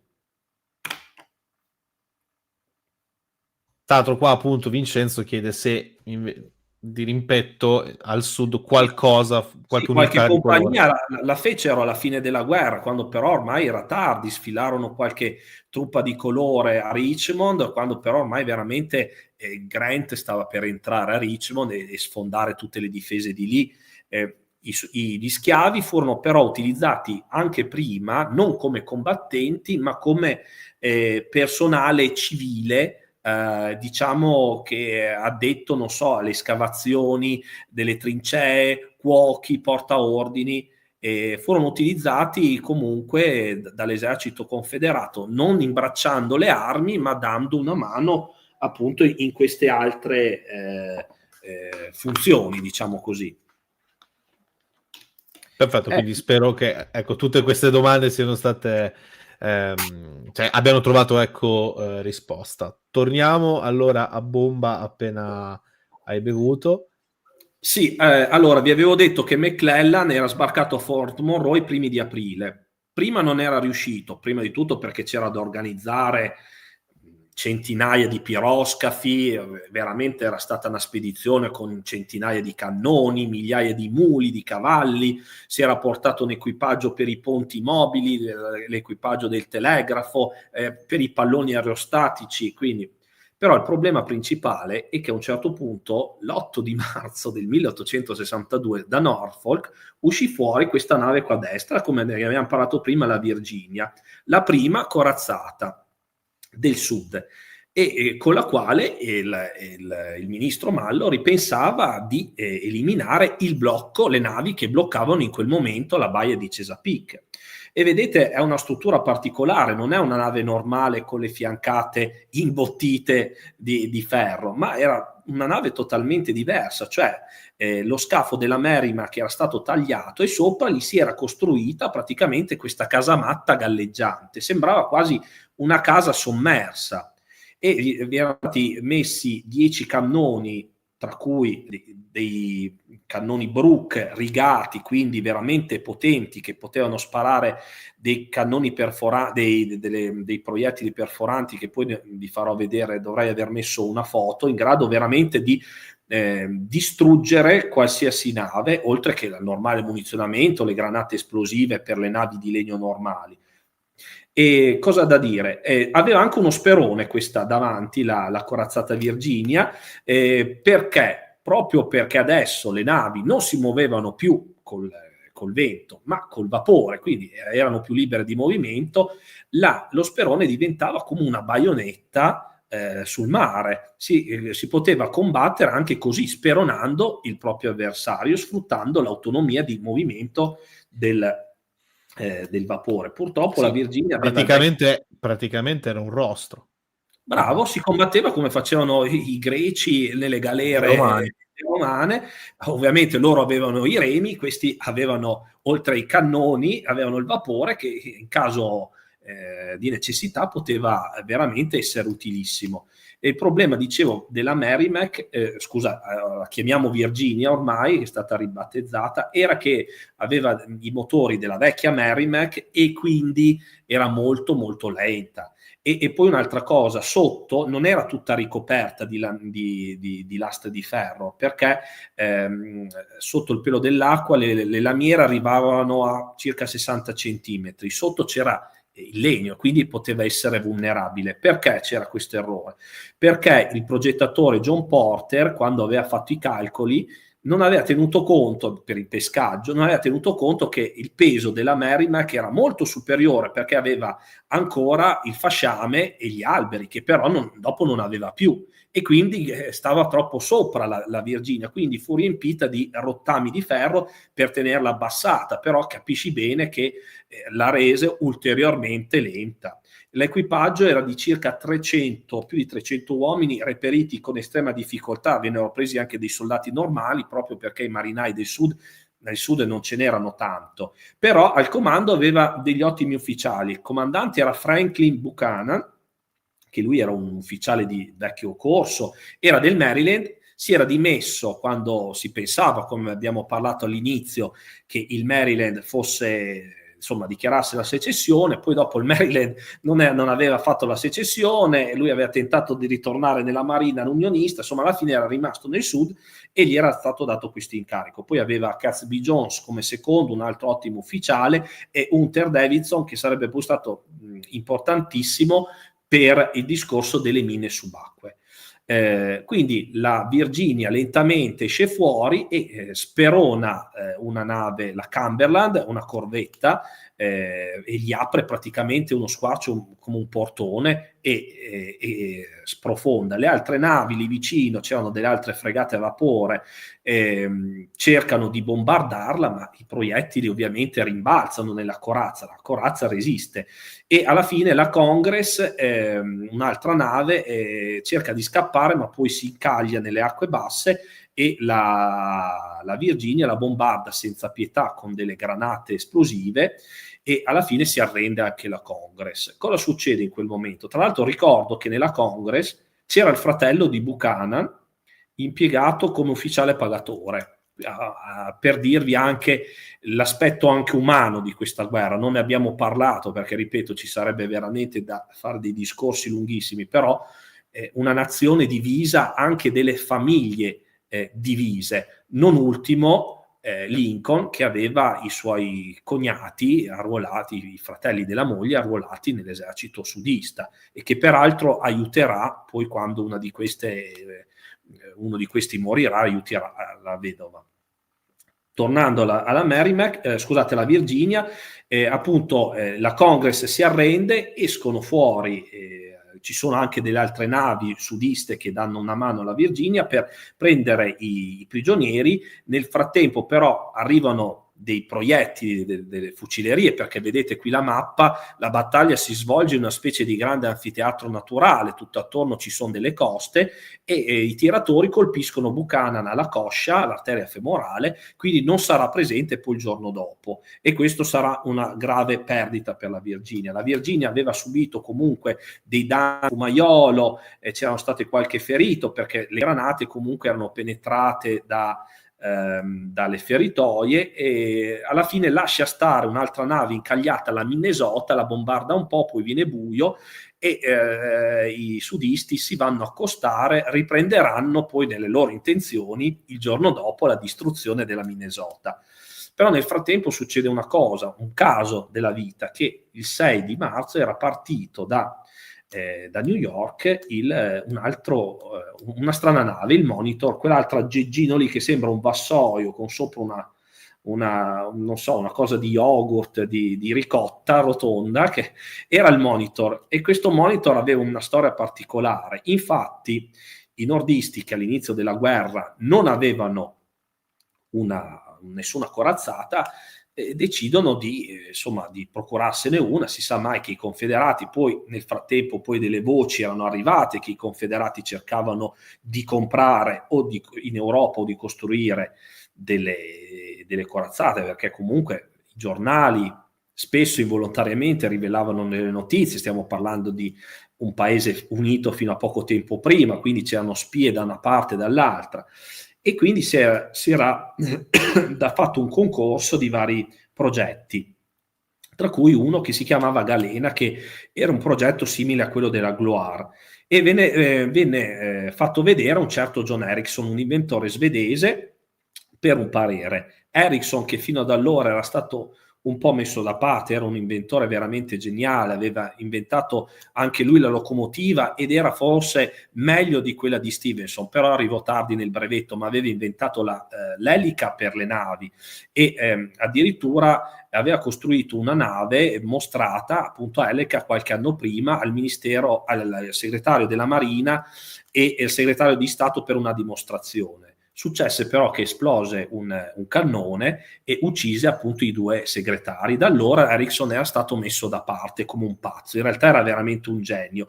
Non solo diede un parere positivo sulla Galena, però non definendola proprio robustissima, ma presentò un progetto appunto del monitor, progetto che venne subito raccolto e venne costruito, e questa nave a velocità record in neanche 100 giorni, perché i nordisti avevano tanti cantieri e vennero costruite varie parti, differenti cantieri, e poi assemblate. Come vedete, la monitor era tutta ricoperta aveva pochissime cose che sporgevano dall'acqua, aveva solo questa torretta girevole con due cannoni Dahlgren di quasi 30 centimetri di calibro. Poi c'è, vedete, una piccola scatolina che era la cabina blindata del pilota, e qualche altro fumaiolo che usciva fuori, che qui non si vede. Sotto praticamente c'era un coperchio che sigillava tutta la costruzione, rendendola invulnerabile anche sott'acqua.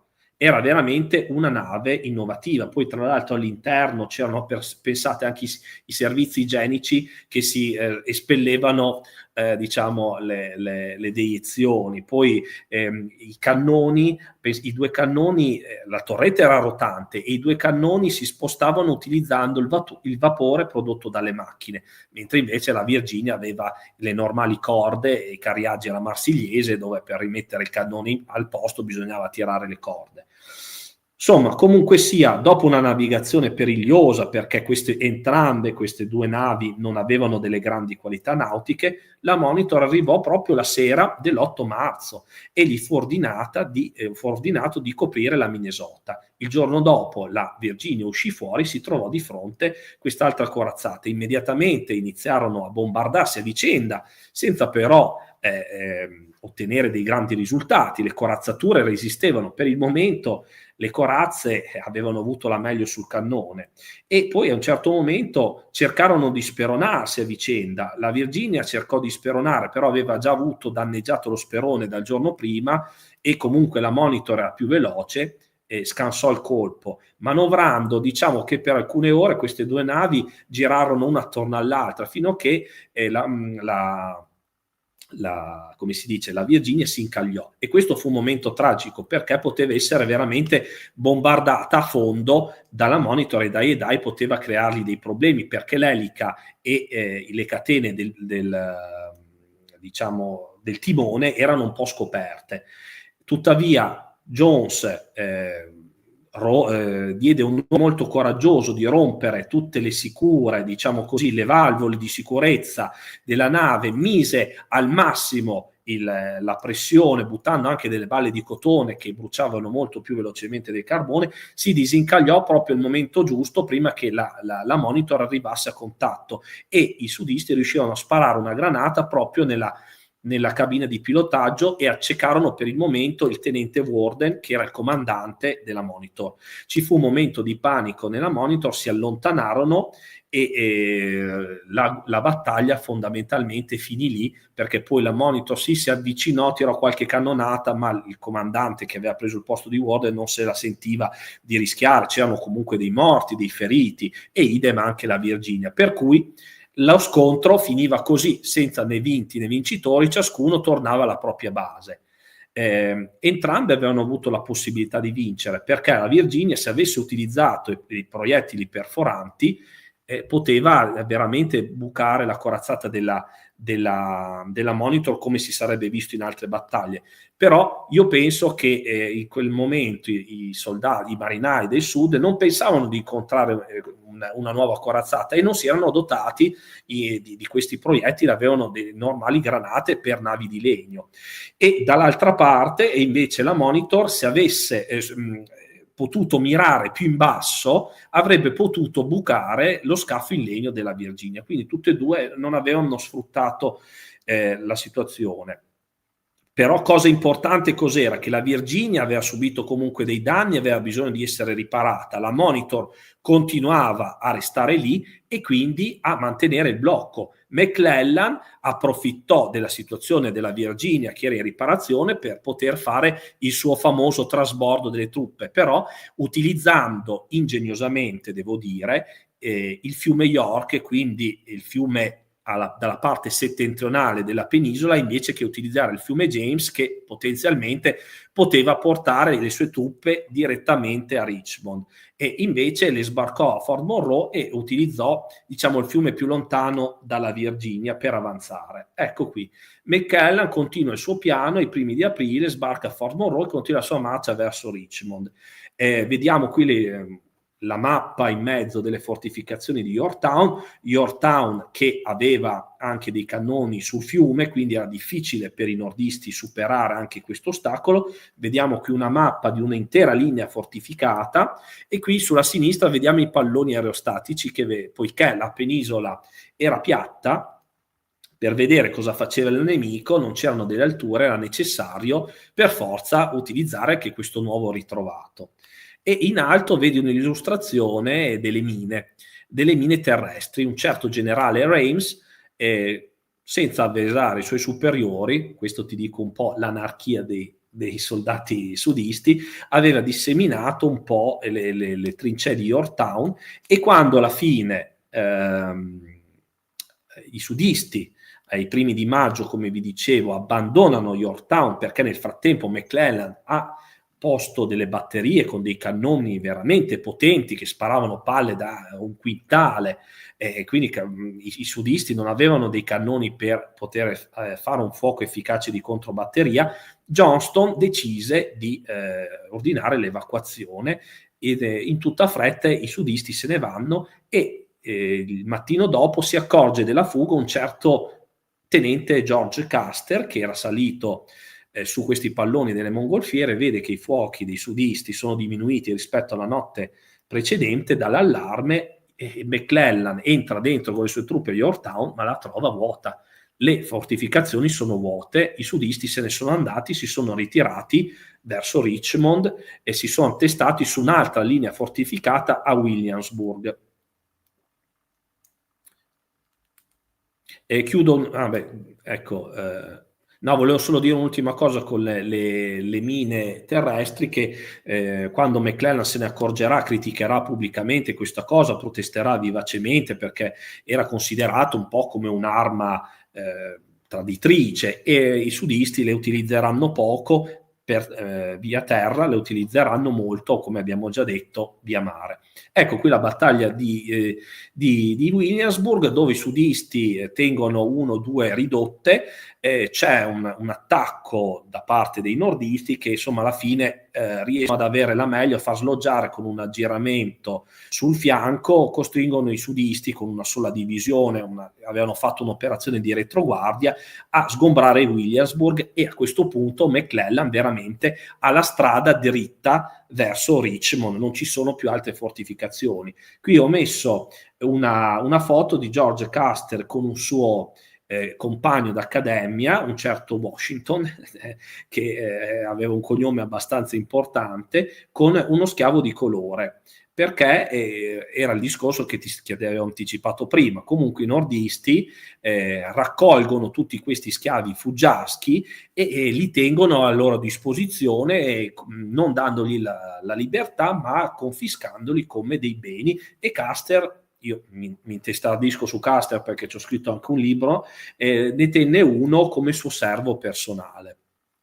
Sì, tra l'altro io volevo dire una cosa, perché c'era una versione che tu mi hai mandato di questa foto, delle slide un po' più vecchie, dove Senza, questo schiavo non era presente.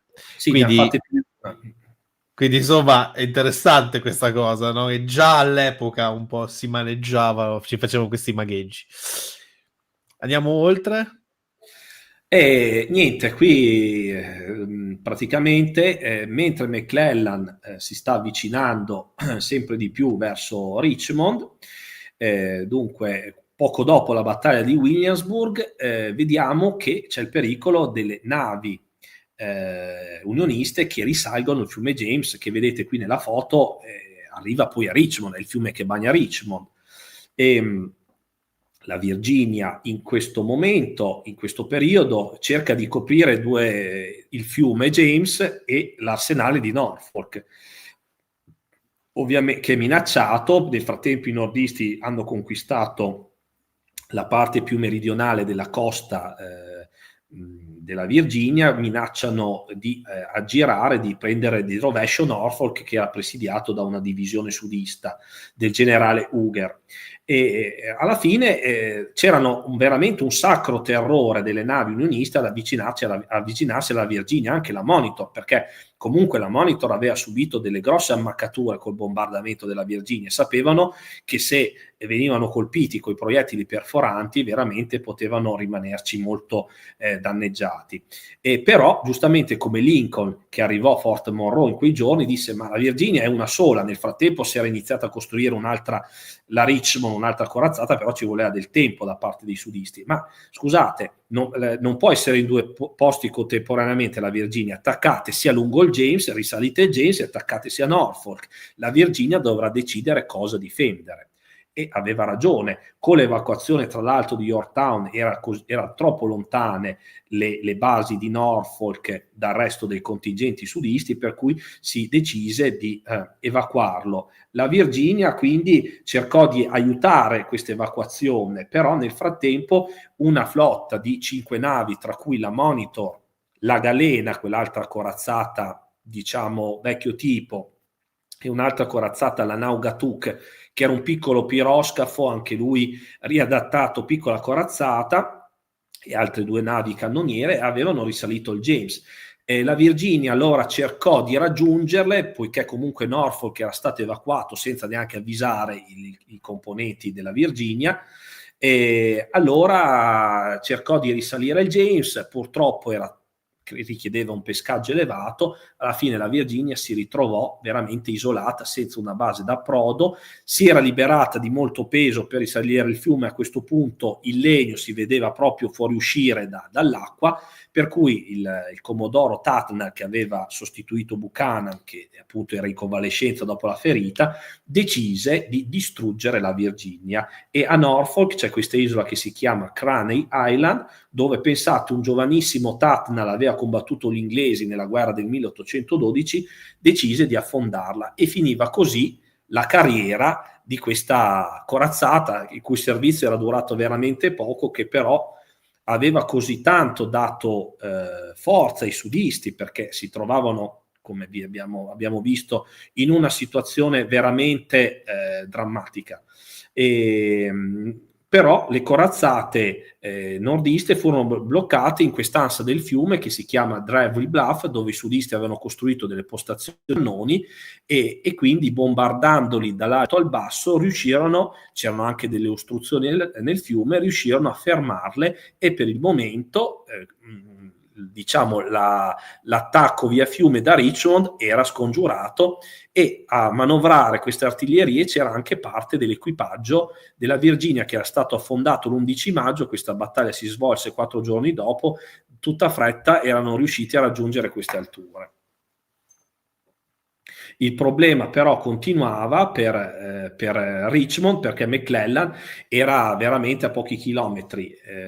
Allora il generale Johnston, che allora comandava i reparti attorno a Richmond, decise di colpirlo all'improvviso, poiché le truppe nordiste erano divise dal fiume Chickahominy, che si può intuire qua. C'erano 3 corpi d'armata a nord e altri 2 a sud di questo fiume, decise di colpire le 2 isolate con il grosso delle sue forze, e qui avviene la battaglia il 31 maggio del 1862, la battaglia di Seven Pine, dove però le divisioni sudiste non riescono a coordinarsi bene. McClellan riesce a far affluire i rinforzi e quindi una battaglia sanguinosissima, però i sudisti non riescono a sfondare e Johnston viene ferito gravemente e viene sostituito da Robert Lee per la difesa di Richmond. Eccolo qua, arriva Robert Lee, è una brutta situazione. Cosa fa? Cerca di implementare le difese di Richmond, e le difese da utilizzare non, ecco questo è importante, non come un elemento fisso, cioè ci difendiamo e basta, perché sapeva che poi avrebbe fatto la fine di Yorktown, cioè McClellan infinitamente più numeroso con cannoni avrebbe prima o poi circondato e bombardato Richmond, costringendola alla resa. Così non si sarebbe andati da nessuna parte. Decise di costruire delle difese come perno però per la manovra. Infatti mandò il suo generale Stuart, che vediamo qua in alto, il comandante della cavalleria, a esplorare qualora ci fossero dei punti deboli dello schieramento unionista, e c'era. La sua ala destra non era appoggiata a niente, non c'era nessun punto di appoggio naturale, di copertura di questo fianco che era scoperto. Tra l'altro poi Stuart fece tutto il giro attorno all'armata del Potomac, che si vede in questa mappa, umiliando suo suocero, che vedete qua sotto, il colonnello, allora era già generale Cook, che gli corsa dietro ma non lo riuscì a prendere, proprio perché aveva fatto questa manovra audace. Però aveva portato delle buone notizie a Lee, che decise per cui di sferrare l'attacco qui in alto all'ala destra dei nordisti, utilizzando anche il generale Jackson, fatto arrivare in fretta dalla valle dello Shenandoah via treno. Era un'operazione estremamente rischiosa coordinare delle forze amiche, di farle unire nel campo di battaglia, però era l'unico modo per allontanare la minaccia nordista, e anche per minacciare le sue linee di rifornimento che arrivavano dal fiume York lungo la ferrovia che appunto costeggiava questa zona. Poi andare avanti, ecco qui vediamo le linee blu di rifornimento di McClellan, le linee d'avanzata. Qui abbiamo 2 bei disegni sempre di cavalieri nordista e sudista. Alla fine Lee attacca il 26 di giugno l'ala destra di McClellan, dove c'è il quinto corpo d'armata di Porter, rimasto un po' isolato al di là del Chickahominy, questo fiume che tagliava sempre in 2 un po' lo schieramento nordista, e come da notare che era passato molto tempo rispetto alla battaglia dei Sette Pini, dove McClellan non aveva fatto niente, quindi capite bene l'inattività di questa persona, che ormai era quasi un passo dal suo obiettivo e non aveva fatto niente. Adesso veniva attaccato all'improvviso, gli attacchi dei sudisti non riescono a sfondare, Jackson arriva in ritardo, però spaventano McClellan, che decide quella sera di ritirarsi sul James, di cambiare la sua linea di rifornimenti, di accamparsi ad Harrison Landing, che si vede qui in basso sul fiume James, un nuovo campo trincerato però molto più lontano da Richmond, dove far trasbordare tutti i suoi rifornimenti, per cui inizia veramente una ritirata di uomini, mezzi, coperta dalle forze unioniste, che devono contrastare che cosa? Tutte le forze sudiste di Robert Lee, che lo attaccano nella retroguardia e lo incalzano di lato, premendo da occidente. E quindi inizia la campagna dei 7 giorni, dove Lee lancia una serie di attacchi violenti che però in qualche modo, o per mancanza di coordinazione, in questo caso Jackson non si dimostrò molto veloce, molto rapido nell'esecuzione. Qualcuno dice anche che voleva preservare i suoi uomini che avevano combattuto tante battaglie nella valle dello Shenandoah, mentre invece quelli attorno a Richmond avevano scavato delle grandi trincee e non avevano fatto niente. Insomma, comunque sia, qui appunto la battaglia dei 7 giorni, vediamo che mentre una parte dietro le trincee di Richmond comandate da Magruder dell'esercito sudista tiene a bada, distrae McClellan, gli fa temere che un attacco imminente al suo centro possa avvenire, il resto attaccano l'ala destra, e qui vediamo delle belle illustrazioni, e qui la mappa praticamente che il generale Lee rosso scende giù, continua ad attaccare a Gaines Mill, scusami, a Savage Station, a Glendale, e infine il 1 luglio attacca la collina di Malvern Hill, dove però nel frattempo McClellan si è ben trincerato, qui in questa illustrazione con dei cannoni. Lì ancora una volta il generale Lee manda degli attacchi all'arma bianca che però evidentemente ormai non si possono più fare. I fucili rigati, seppur non magari sfruttati da tutti i soldati dell'Unione, della Confederazione al massimo, però effettivamente hanno una precisione migliore, hanno qualche insomma una gittata un po' superiore rispetto ai precedenti moschetti napoleonici, e quindi rendono veramente difficile e costosa in termini di vite umane qualsiasi attacco di fanteria. McClellan quindi riesce ad allontanare Robert Lee e riesce ad arrivare dentro il suo, coperto anche dalle cannoniere fluviali, al suo accampamento trincerato di Harrison Landing. Però ecco qui il treno blindato a Savage Station. Il generale Lee utilizza anche, vediamo qui, il treno blindato con un cannone, però nonostante tutto insomma non riesce, cioè riesce a allontanare la minaccia di McClellan, però non riesce a imbottigliare e a distruggere definitivamente questo esercito, che comunque staziona lì a sud, qualche decina di chilometri a sud di Richmond. Comunque la battaglia, la campagna dei 7 giorni ai sudisti era costata circa 20.000 perdite tra morti e feriti, più di McClellan, che aveva perso circa 15.000 uomini, e tra parentesi quasi tutto l'urto principale di quei giorni lo subì il 5° corpo del generale Porter, perché McClellan continuava a credere che l'attacco principale sarebbe stato svolto in un nuovo posto e non gli mandava dei rinforzi, e quindi alla fine, capite bene, il risultato fu questo.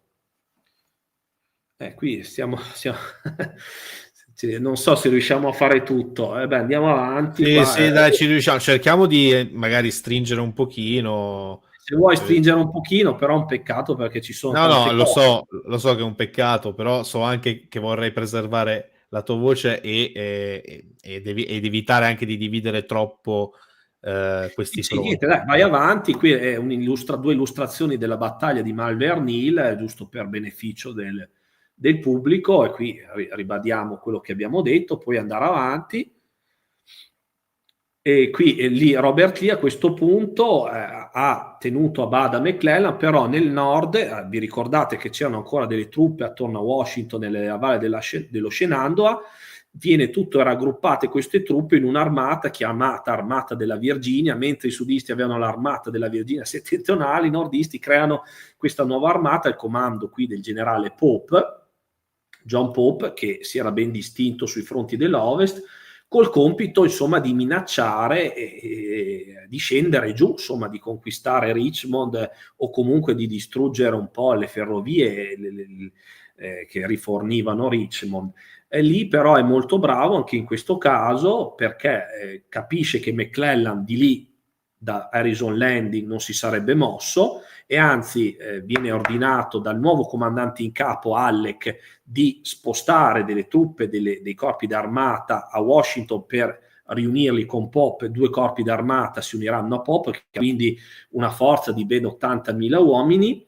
E lì cosa fa? Manda in un primo tempo il corpo d'armata di Jackson. Nel frattempo si è riorganizzata l'Armata della Virginia con 2 corpi d'armata, uno più leggero di Jackson, più mobile, che minaccia le linee di rifornimento di Pope, attacca il nodo di Manassas, dove già si era combattuto l'anno prima, dove ci sono dei rifornimenti, dei depositi dei nordisti, vengono saccheggiati dai sudisti, e quindi Pope decide di attaccare finalmente, forse la possibilità di schiacciare Jackson, che ha 23.000 uomini, quindi capite bene che se i nordisti riuscivano a raccogliere tutte le forze l'avrebbero distrutto, ma lì col resto del suo esercito riesce a fare una manovra molto abile, sbuca fuori dalle montagne della Blue Ridge e attacca di lato, mentre Jackson riesce a resistere per un giorno e oltre, sfruttando anche un'altura e uno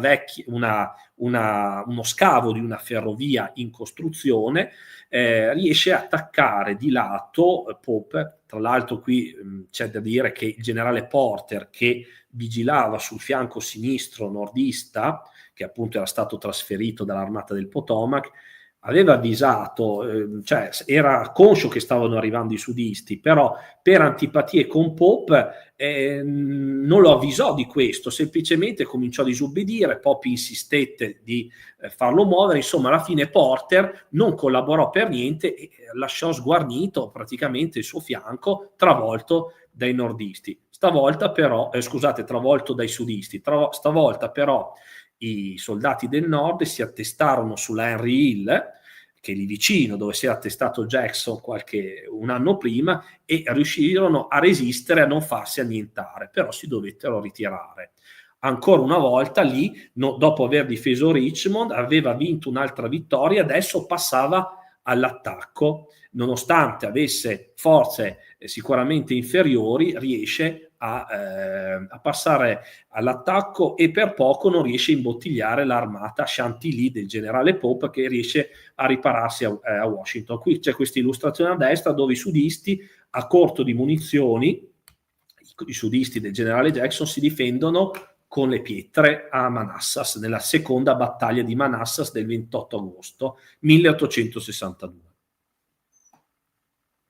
A questo punto, vi dicevo, Robert Lee passa l'attacco, invade il Maryland, che era lì vicino, con lo scopo di innanzitutto allontanare l'invasore dalla Virginia, in modo da permettere agli agricoltori virginiani di coltivare senza avere delle truppe d'occupazione, cercando di minacciare con la sua minaccia strategica Washington o altre città importanti, però il suo obiettivo, a differenza di McClellan, il cui obiettivo era Richmond, il suo obiettivo era l'esercito nordista, non una città in particolare, e con la sua velocità, con lo schermo della cavalleria sudista, sempre ottima, di Stuart, era in grado di colpire all'improvviso, di muoversi rapidamente e soprattutto di mantenere sempre l'iniziativa. È questo che spaventava terribilmente McClellan e gli altri comandanti. Però compie un errore. Robert Lee non vuole lasciare indietro dei presidi nordisti ad Harper's Ferry, e quindi divide le sue forze un po' a Gerstown, un po' a Harper's Ferry, per conquistare quella città. E qui avviene che a Frederick i nordisti trovano, dove si erano accampati i primi sudisti, trovano il famoso piano Ordine 191, avvolto in una che avvolgeva dei sigari dimenticati da qualcuno. McClellan, per la prima volta nella guerra, sapeva cosa aveva in mente Robert Lee. La nebbia della guerra si era dissolta e disse: adesso ci penso io, lo annienterò, adesso so cosa fare. E dicendo così, un simpatizzante sudista udì queste parole, avvisò i sudisti, che però Robert Lee non cambiò minimamente i suoi piani, perché sapeva che McClellan si sarebbe comunque mosso tardi. E infatti ci impiegò un giorno per muoversi. Lui aveva la possibilità di McClellan di frapporsi fra i due nuclei sudisti, ad Harper's Ferry 1 e a Gerstown, e dividerli, attaccarli separatamente, perché era in superiorità numerica, perché comunque Robert Lee aveva 50-60 mila uomini, altri uomini li aveva lasciati a copertura di Richmond, li aveva lasciati nella valle dello Shenandoah per recuperare, erano parti che più avevano sofferto le campagne precedenti. Però i sudisti riescono a tenere in questi passi di montagna, infatti viene chiamate le battaglie di South Mountain, riescono a tenere un po' la retroguardia, e alla fine sì, i nordisti vincono, ma perdono un'occasione d'oro, e soprattutto McClellan non va a aiutare la sua guarnigione ad Harper's Ferry. Questo ritengo molto grave da parte di un comandante. A questo punto cosa succede? Lì riordina, vedete qui ho sottolineato, a Sharpsburg tutti i suoi uomini, fa convergere lì i suoi uomini e attende McClellan per combattere. Puoi andare avanti. Ecco qui la famosa battaglia di Antietam o Sharpsburg. C'è da dire che le battaglie della guerra civile spesso hanno due nomi. Un nome perché è conosciuto dai sudisti, che davano più risalto alle città, alle ferrovie, oppure per i nomi di luoghi geografici, fiumi, come in questo caso l'Antietam è un fiume, che colpivano di più i cittadini del nord, diciamo così. Ecco qui abbiamo la mappa. Quindi cosa succede? Robert Lee, con una forza infinitamente inferiore rispetto a McClellan, che aveva quasi il doppio dei suoi uomini, si appresta a fare una battaglia difensiva, forse è la prima volta che lo fa nella guerra. Si attesta appena fuori l'abitato di Sharpsburg, sfruttando, vediamo qui in mezzo questa foto, un viottolo di campagna che diventerà il viottolo insanguinato che regge il suo centro, presidiando un po' tutti i ponti. Vediamo qui il famoso ponte di Burnside, e si appresta al colpo finale di McClellan. Lì era in una brutta situazione perché aveva il Potomac alle spalle, quindi poteva veramente essere schiacciato contro il fiume.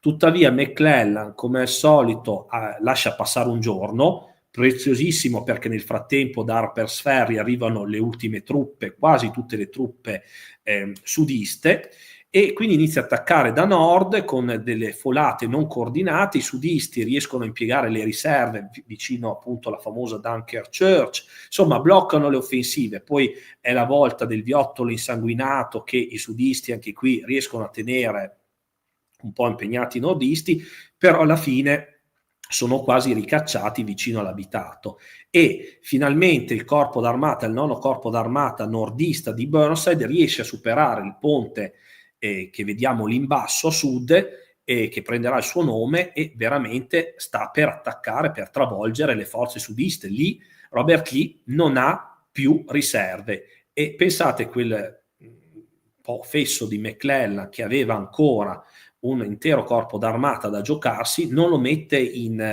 non lo manda in campo, che era la spallata decisiva.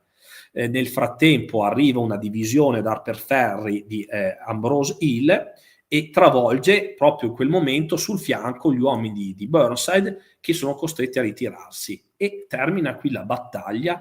Ecco qui vediamo la battaglia di Antietam, uno scorcio, sempre un disegno a volo d'uccello, e vediamo che veramente lì aveva rischiato il tracollo. Però cosa fa? Il giorno dopo rimane in quella posizione perché non vuole vedere che è vinto. Sa che McClellan non attaccherà, perché comunque McClellan si spaventava, era molto suggestionabile da tutti questi massacri. Ad Antietam in un solo giorno ci saranno 13.000 perdite da una parte e dall'altra, il giorno più sanguinoso della guerra civile.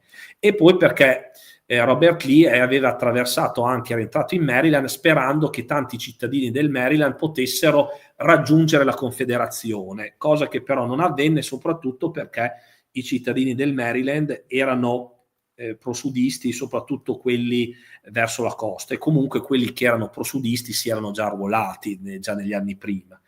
Fatto sta che il giorno dopo, poi il 19, Lee comincia a ritirarsi e McClellan rimane immobile. Potrebbe rincorrerlo, però rimane immobile. A questo punto, dopo un'altra circumnavigazione di Stuart attorno all'armata del Potomac, McClellan viene silurato e viene sostituito da Ambrose Burnside, colui che appunto per poco non aveva vinto ad Antietam, e che comunque sino ad allora aveva fatto delle ottime operazioni, conquistando Capo Hatteras sulla costa delle Caroline. Andiamo avanti. Sì, io prima di andare avanti c'era una domanda. Dimmi. Allora, provo anch'io a rispondere, forse in maniera un pochino più generica. Nel corso di queste prese di città, i civili come erano visti e trattati? perché Frankie dice questa mi sembra una delle poche guerre civili dove i cittadini comuni sono stati risparmiati. Non esattamente, cioè, secondo me no, anche perché ci sono stati episodi anche abbastanza famosi da adesso la cosiddetta vergogna di Darien, proprio perché ricordiamo sempre il 54esimo reggimento volontario del Massachusetts, e nordisti contro ovviamente questa piccolo villaggio cittadina del sud, per non parlare anche poi chi ha visto ovviamente via col vento l'incendio di Atlanta. È vero che siamo su un'altra tipologia di fronte, però insomma ecco. A parte che l'incendio di Atlanta è un'altra più avanti, diciamo che Esatto. all'inizio della guerra diciamo che i nordisti nei confronti dei civili più che altro magari saccheggiavano, prendevano da mangiare, prendevano magari nelle case, tendenzialmente prendevano degli oggetti di valore, però non creavano tanti danni, almeno all'inizio, anche per merito di questi comandanti come McClellan, che era uno che, poiché era anche del Partito Democratico, no? Partito Democratico che era sempre stato prima della secessione a favore degli stati del sud, insomma non voleva andarci troppo pesante, non applicavano ancora la guerra totale che prevedeva anche la distruzione dello spirito di resistenza della popolazione civile e quindi anche dei combattenti. Sarah Grant e Sherman negli anni seguenti ad applicarla. Diciamo che per adesso ci sono dei danni al limite patrimoniali, però c'erano abbastanza dei trattamenti abbastanza buoni nei confronti della popolazione. Ecco, Crazy Engineer dice se non sbaglio il problema per i civili erano i guerriglieri, ad esempio Centraglia.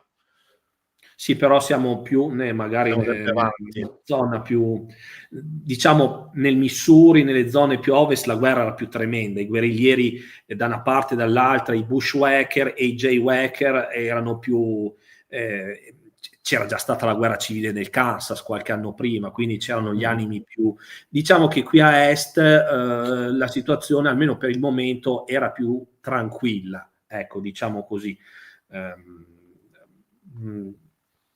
Insomma, spero di aver risposto. Sì, certo. Quindi, insomma, in conclusione, per quanto riguarda la battaglia di penso si pronunci Antietam, Antietam, sì. Però o Sharpsburg, se vuoi dire. Però sì, la conosciamo molto di più come Antietam, però quindi possiamo dire che di fatto questa battaglia sanguinosissima fu da un certo punto di vista una vittoria strategica forse per l'Unione. Sì, certo, bloccarono l'invasione di lì, per la prima volta lì doveva fermarsi e questo che ne approfitta Lincoln per fare il proclama di emancipazione, per stilare questo proclama che sarebbe entrato in vigore poi il 1° gennaio del 1863. Lo scopo qual era? La speranza era di far ribellare gli schiavi, quindi farli abbandonare le piantagioni, farli affluire al nord per magari essere un nuovo, no? Abbiamo visto un nuovo serbatoio per le forze dell'Unione e anche isolare politicamente, diplomaticamente il Sud, che a questo punto agli occhi della politica, della diplomazia internazionale, diventava quelli che difendevano la schiavitù, mentre l'Unione erano quelli che li liberavano. In realtà, come vi dicevo prima, il proclama di emancipazione era un proclama di guerra, quindi aveva validità sino a che c'era la necessità bellica e soprattutto Lincoln liberava gli schiavi dove non poteva, cioè gli stati delle zone controllate dagli stati ribelli. Perché se non ricordo male, quel passo, scusa se ti interrompo, se non ricordo male c'era un passo proprio del programma di emancipazione dove praticamente viene descritto che qualora ci fossero appunto schiavi appunto in stati ribelli che si sarebbero però essi stessi ribellati al padrone, allora di conseguenza sarebbero poi stati considerati come diciamo, a dire la verità non c'era bisogno che si ribellassero, erano considerati liberi e quindi erano trattati come tali. Non c'era bisogno che scappassero per fuoco, qualcuno scappò certamente. Certo, poi però venivano, cioè, si andava anche a fare la caccia di queste persone. Però, ecco, è questo quello che voglio dire, proprio per risottolineare quello che hai detto, è un proclama di fatto di emergenza, da cui poi ovviamente ci sarà la base successiva per il futuro emendamento, Certo, c'è però, ecco. per l'arruolamento, certo. E Mh-mh. stavo dicendo infatti che negli stati schiavisti rimasti fedeli all'Unione e anche nei territori occupati in quel momento dall'Unione, quindi il Tennessee, la Virginia settentrionale e New Orleans, parte della Louisiana che nel frattempo era stata occupata, per cui tra l'altro la primavera del 62 era stata una primavera veramente critica per la Confederazione, risollevata proprio dalle imprese di Robert Lee e in questi stati la schiavitù rimaneva, in queste zone anche occupate dalla Confederazione, e peraltro rimaneva in vigore anche il Fugitive Slave Bill del 1854, che sarà abolito credo solo nel 1864. Quindi paradossalmente, se io ero un proprietario di schiavi del Tennessee, il mio schiavo scappava, io li potevo correre dietro, mentre invece non lo poteva fare quello magari dell'Alabama di 1 chilometro più a sud, perché nel frattempo però queste sono una realpolitik, però ebbe un importante effetto, perché appunto isolò la Confederazione, a parte che poi gli inglesi e i francesi, nonostante una politica di neutralità, in realtà continuavano, come abbiamo visto, anche a costruire le navi per i sudisti sotto falsa bandiera, fare affari. E però insomma era comunque qualcosa, e soprattutto però rinvigorì anche lo spirito dei sudisti a combattere. È certo, perché se da un lato aveva sollevato lo spirito degli schiavi, i sudisti si sentivano attaccati alla schiena perché pensavano che Lincoln volesse fomentare una rivolta degli schiavi, cosa che non ci fu, perché se tanti schiavi scapparono al nord, altri rimasero al loro posto a fare il loro lavoro nei campi, e questo è una cosa che va dato merito a queste persone, perché poi nelle piantagioni non c'era più neanche un uomo, erano tutti andati al fronte, questi schiavi avrebbero potuto fare quello che volevano nelle città, nelle piantagioni, e non lo fecero. Quindi va riconosciuto anche questo, un po' per paura, un po' per diffidenza, un po' perché erano abituati a vivere così, chi lo sa, però questo è un dato di fatto che va sottolineato.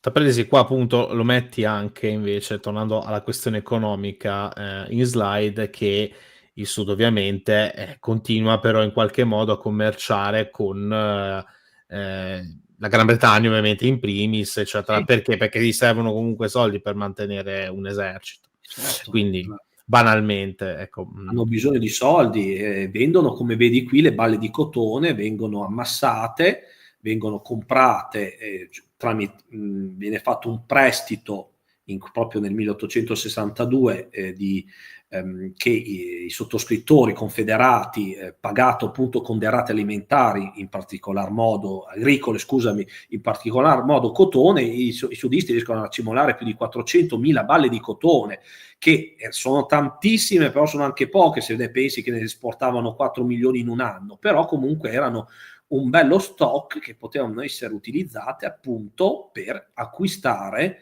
i beni di cui avevano bisogno, di portarli nella Confederazione. Ecco qui, Burnside è conosciuto soprattutto per le sue basette, i suoi basettoni, i favoriti come si chiamavano allora, e che diventa comandante controvoglia dell'Armata del Potomac nel novembre del 1862.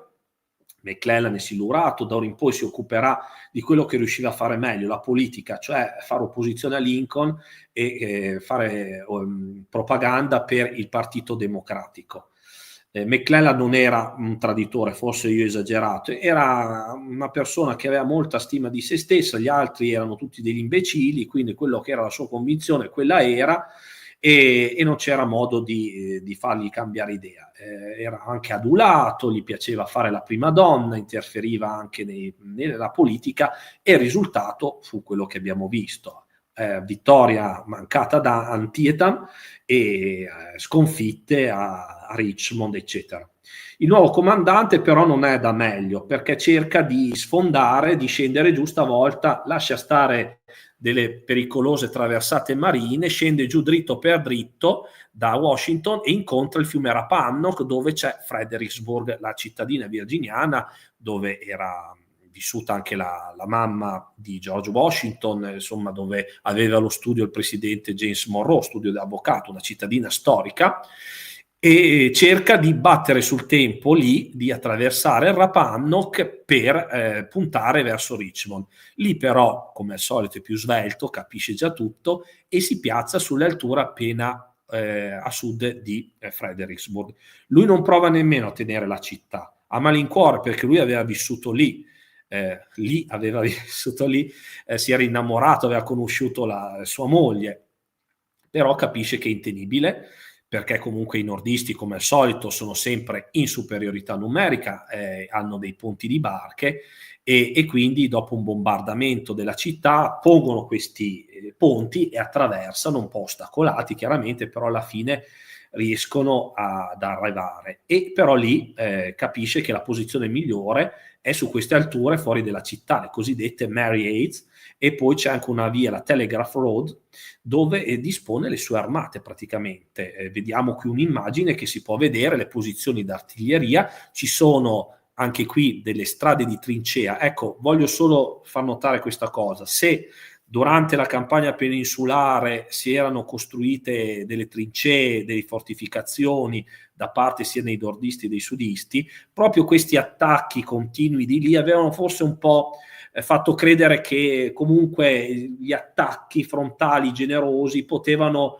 in qualche modo sconfiggere ogni forma di fortificazione. Quindi da quel momento in poi lì i sudisti e anche i nordisti tendono un po' a tralasciarle, magari sfruttano degli elementi del terreno.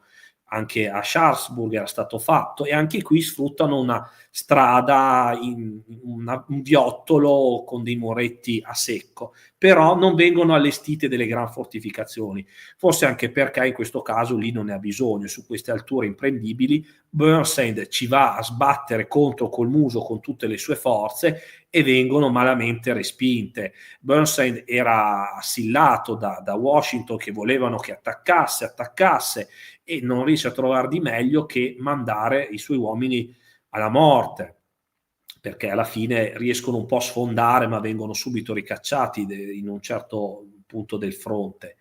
E tant'è vero, pensate che il generale Johnston, che allora era ancora in convalescenza, un po' invidioso di Robert Lee, dice: certe fortune capitano tutte agli altri, nel senso che lì si è fatto proprio attaccare in una posizione quasi imprendibile. Le perdite per i nordisti sono molto elevate, perdono più di 10.000 uomini, 12.000 uomini, i sudisti meno della metà. È veramente, forse in termini di numeri di perdite, la più grande vittoria sudista. Siamo nel 13 dicembre del c'è un errore anche, scusate, di battitura, del 1863. Robert Lee ancora una volta blocca l'avanzata nordista e Burnside cercherà di aggirarlo, ma verrà bloccato dal fango e anche lui verrà silurato da Lincoln. Ecco, qui è una paginetta che l'ho dedicata ancora alla Marina, che diventa importante per appoggiare le operazioni terrestri, per bloccare i grandi fiumi. La Marina sudista, che appunto all'inizio non c'era quasi, cerca di contrastarlo e adotta una nuova tattica rispetto a quello che abbiamo visto prima, una nuova strategia. Navi corazzate efficaci come la Virginia, costruite in patria con fatica, però utili per difendere i porti e gli imbocchi dei fiumi, non adatti per navigare in alto mare perché avevano veramente scarsissime qualità nautiche. Navi corazzate invece costruite in Europa per arrivare e rompere da dietro il blocco navale. Purtroppo però l'unica corazzata sarà finita tardi, arriverà nella Confederazione quando ormai la guerra era già finita, la Stonewall. Proprio anche per la continua interferenza diplomatica degli stati del nord, che ogni volta che vedevano delle navi costruite o in Francia o in Inghilterra dicevano: ma questa è una nave del sud. Insomma, alla fine poi si sa che si tende sempre a schierarsi con il più forte. Man mano che il tempo passava, gli unionisti sembravano più forti, anche le nazioni europee ci andavano molto cauti a contraddire Lincoln and Company. E i sudisti, per la difesa dei loro porti, delle loro coste, come vi dicevo, puntano coi cannoni rigati ideati da Brooke, che vediamo qui una foto a sinistra, e qui a destra i proiettili perforanti, che sono nient'altro dei proiettili pieni di ghisa, rastremati in alto e appiattiti, perché non a punta, perché così riuscivano a fare più tipo un martello, a fare proprio un buco. La rastremazione rendeva più densa la materia che andava ad impattare con le corazzate avversarie, e quindi vedremo che qua in particolar modo una corazzata sarà proprio bucata da questi ottimi proiettili ideati da Brooke. Lo sviluppo dell'insidia subacquea, abbiamo già detto torpedini, però utilizzate veramente su scala industriale, mezzi sommergibili, le aggressioni anfibie, opera dei commandos sudista e dei corsari statali, abbiamo detto dell'Alabama, che veramente gireranno i mari di tutto il mondo. Questi incrociatori non ce n'erano tanti, però veramente bastarono quei 4 o 5 per seminare il terrore e veramente rovinare il commercio degli stati nordisti. E assegnazione dei comandi delle flotte o di incarichi importanti a ufficiali meritevoli non solo per anzianità. Viene costituita la marina provvisoria, dove appunto rispetto a quella regolare, dove vigeva delle promozioni l'anzianità, qui invece è il merito. Quindi i giovani comandanti della Marina Confederata, tra l'altro nel 63, e qui ormai siamo a cavallo, no? Siamo nel dicembre del 62, passiamo all'anno 1863, verrà fondata proprio nei pressi di Derby Bluff l'Accademia Navale per ufficiali della Marina sudista. Ecco qui quello che vi ho detto, le offensive federali, ci sono delle... lì cerca in qualche modo di contrastare le invasioni delle coste del North Carolina, viene occupata New Bern e Suffolk, e per questo si priva di 2 divisioni. Poi citiamo il blocco della baia di Charleston, dove inizia veramente un grossissimo duello tra le navi, i cannoni nordisti contro le corazzate, i cannoni irrigati dei sudisti. Questa immagine è il Fort Sumter, che nel frattempo, a forza dei bombardamenti dei nordisti, è ridotto quasi in cenere, ma nel senso che la vecchia struttura di granito, di pietra, viene distrutta e sostituita da una nuova forma di fortificazioni, di materia prima più resistente ai proiettili scagliati da questi giganteschi cannoni rigati, che avevano più penetrazione, più gittata, cioè vengono utilizzate la terra, la sabbia, che è in grado di assorbire maggiormente l'urto. E vediamo che questa sarà una novità che anzi, anche se è già stato utilizzato un po' in Crimea, però questi nuovi materiali più adatti per le fortificazioni. E qui su Charleston sventola, vediamo il secondo tipo della bandiera confederata ufficiale, cioè il cantone con la battle flag e il resto bianco. E qui abbiamo il Raphael Siemens, il comandante dell'Alabama, il famoso incrociatore di cui ti parlavo prima, che appunto è fotografato a bordo della sua nave. Siamo quasi finalmente arrivati alla fine, c'è la battaglia di Chancellorsville. Burnside è stato sostituito da Joseph Hooker, un abile comandante di corpo d'armata soprannominato Fighting Joe, quindi era uno che all'apparenza sembrava più combattivo, e riorganizza il suo corpo d'armata. Lui è ricordato soprattutto per 3 cose: ha istituito un servizio segreto coi controfiocchi, non più quello che c'aveva McClellan con Pinkerton, ha dato per ogni corpo d'armata dei simboli di colore diverso per ciascuna divisione, per dare maggior senso di appartenenza ai soldati, e ha creato un corpo d'armata di cavalleria. Mentre prima l'esercito nordista, in particolare quello del Potomac, aveva la cavalleria sparsa per le varie brigate, aveva dei compiti ausiliari. Adesso finalmente Hooker fa come i sudisti, cioè creano un vero e proprio corpo d'armata di circa 10.000 cavalieri in grado di operare insieme in battaglia e anche di compiere dei raid, come facevano i sudisti, come abbiamo visto noi, no? I 2 raid di Stuart attorno all'armata del Potomac, importanti soprattutto per avere delle informazioni, anche per magari distruggere le linee telegrafiche, distruggere le ferrovie del nemico, raccogliere magari materiali, no? Che i sudisti ne avevano anche sempre bisogno, di armi, di rifornimenti. Il generale Hooker cosa decide di fare? Allora lì ancora Fredericksburg, decide di fargli una finta, di continuare un nuovo attacco frontale, di aggirarlo, vedete qui nella mappa, di aggirarlo sul suo fianco sinistro, attraversando Rappahannock.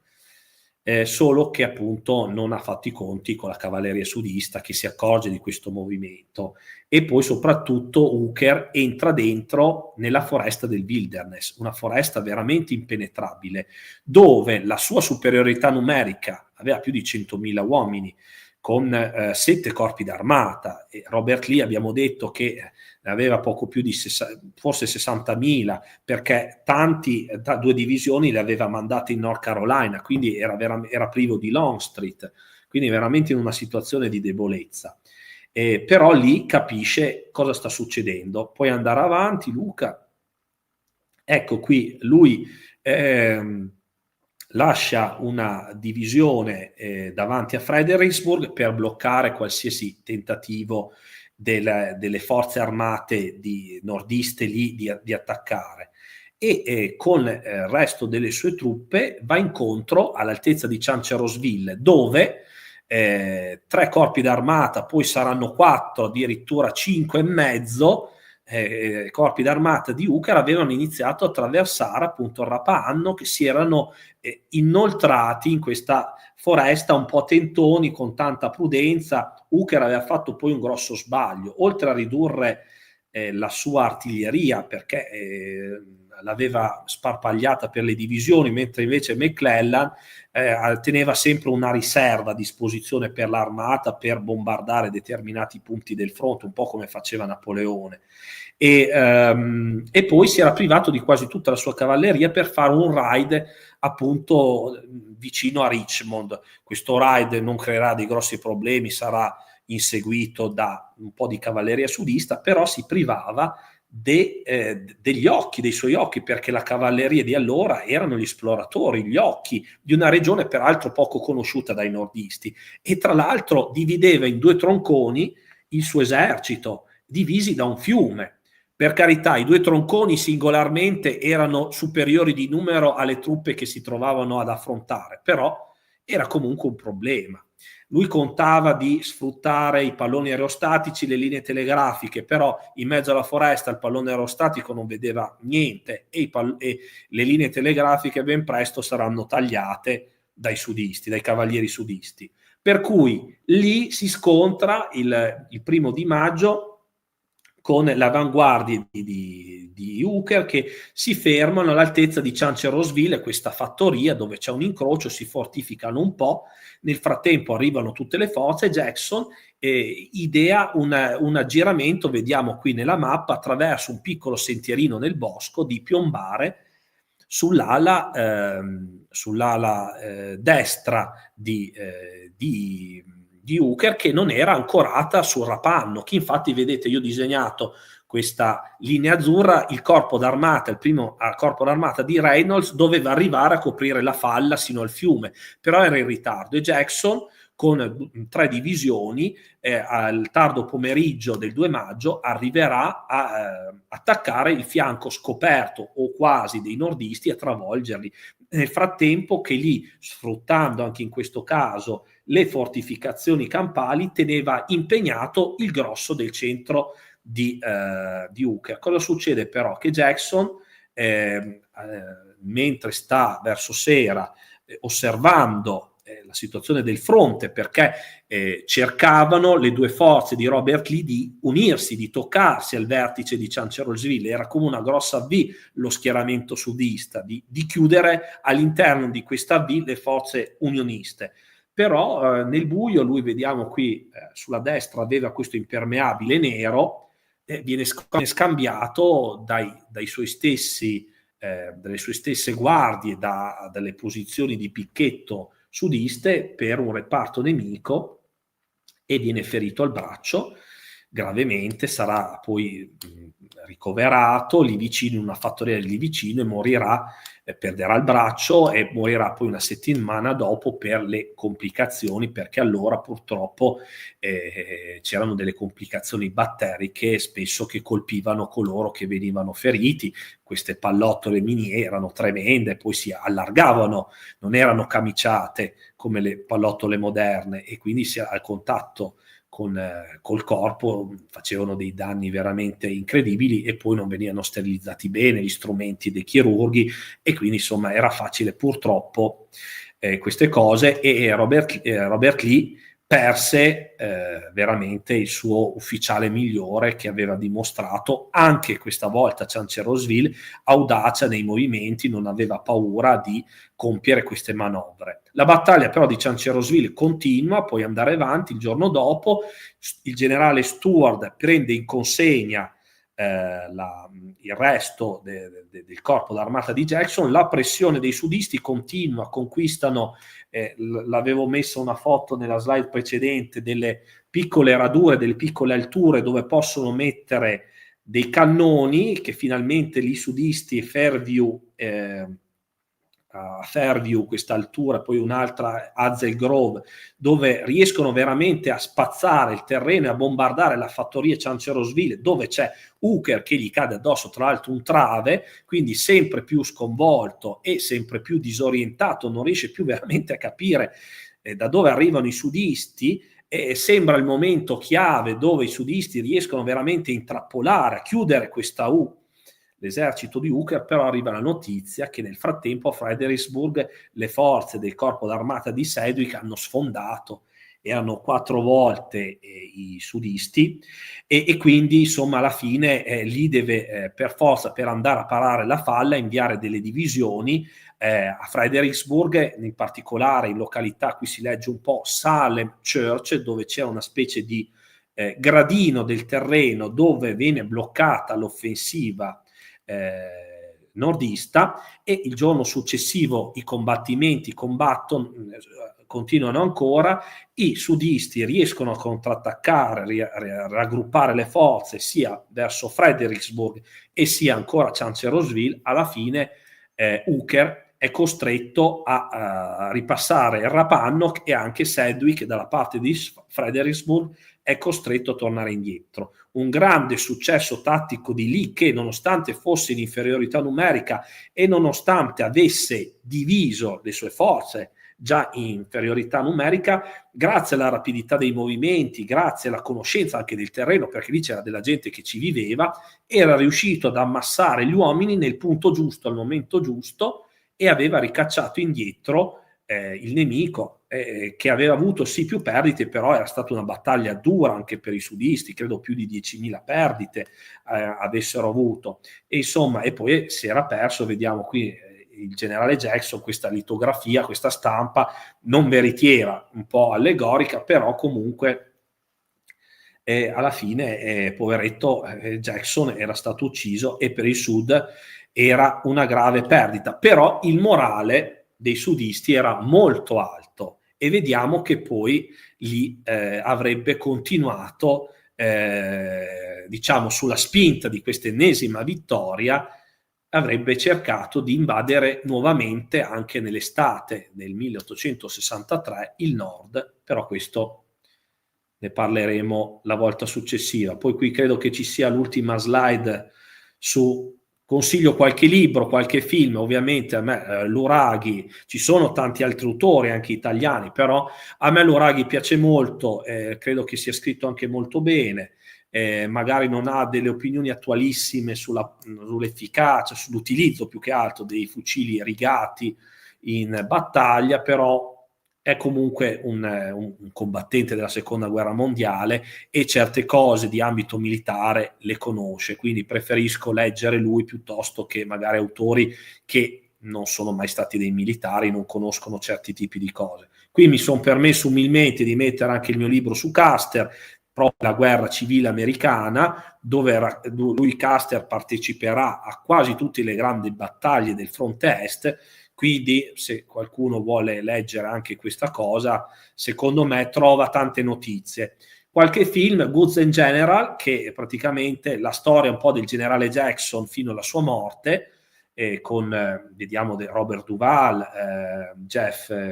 Stephen Lang, Jeff Daniels, insomma degli attori molto importanti. È un film un po' lungo, però è fatto, secondo me, abbastanza bene dal punto di vista, diciamo, storico, e vale la pena di vedere. E poi Iron Claw, che racconta la battaglia appunto delle due corazzate. Difficile da trovarle, l'hanno anche doppiato in italiano. Io sono riuscito a trovarlo, se qualcuno è interessato me lo dica, che è molto bello, e vecchi sceneggiati degli anni 90 che gli americani facevano molto bene, e appunto che racconta questi fatti navali, perché lo so che lo studio della guerra civile americana è soprattutto delle battaglie di terra, ma secondo me è imprescindibile lo studio delle marine, e per questo anche ho dedicato un canale, una playlist apposta sul mio canale per questa cosa, perché secondo me è molto importante le vicende sui mari, e vedremo poi sui fiumi. Qui a questo punto credo di aver finito, Luca. Allora, direi proprio di sì, ci fermiamo qui per il momento. C'è qualche domanda? Scusami, ricordo solo a Novegro, l'1 e il 2, chi vuol venire alla fiera mi trova, che abbiamo una piccola conferenza sulla guerra di indipendenza americana. Scusami se ti ho interrotto, No, però ci tenevo, perché magari c'è qualcuno. Dimmi, vai con le domande. Sì, allora, dunque, questa è venuta fuori, poi c'è stato anche un pochino di trambusto interno alla chat a riguardo, però insomma cercate per favore di stare molto calmi, siamo una community educata e cerchiamo di continuare ad esserlo, grazie. A prescindere da tutto questo, proviamo a rispondere a questa domanda. Come approcciare questo argomento?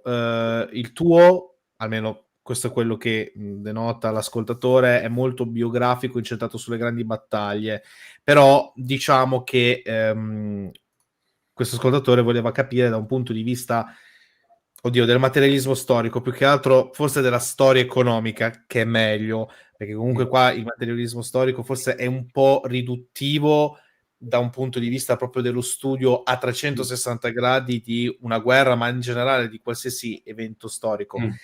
Per le guerre ovviamente è imprescindibile la parte economica, perché le guerre costano, lo sappiamo, quindi bisogna comunque far valere molto quel taglio.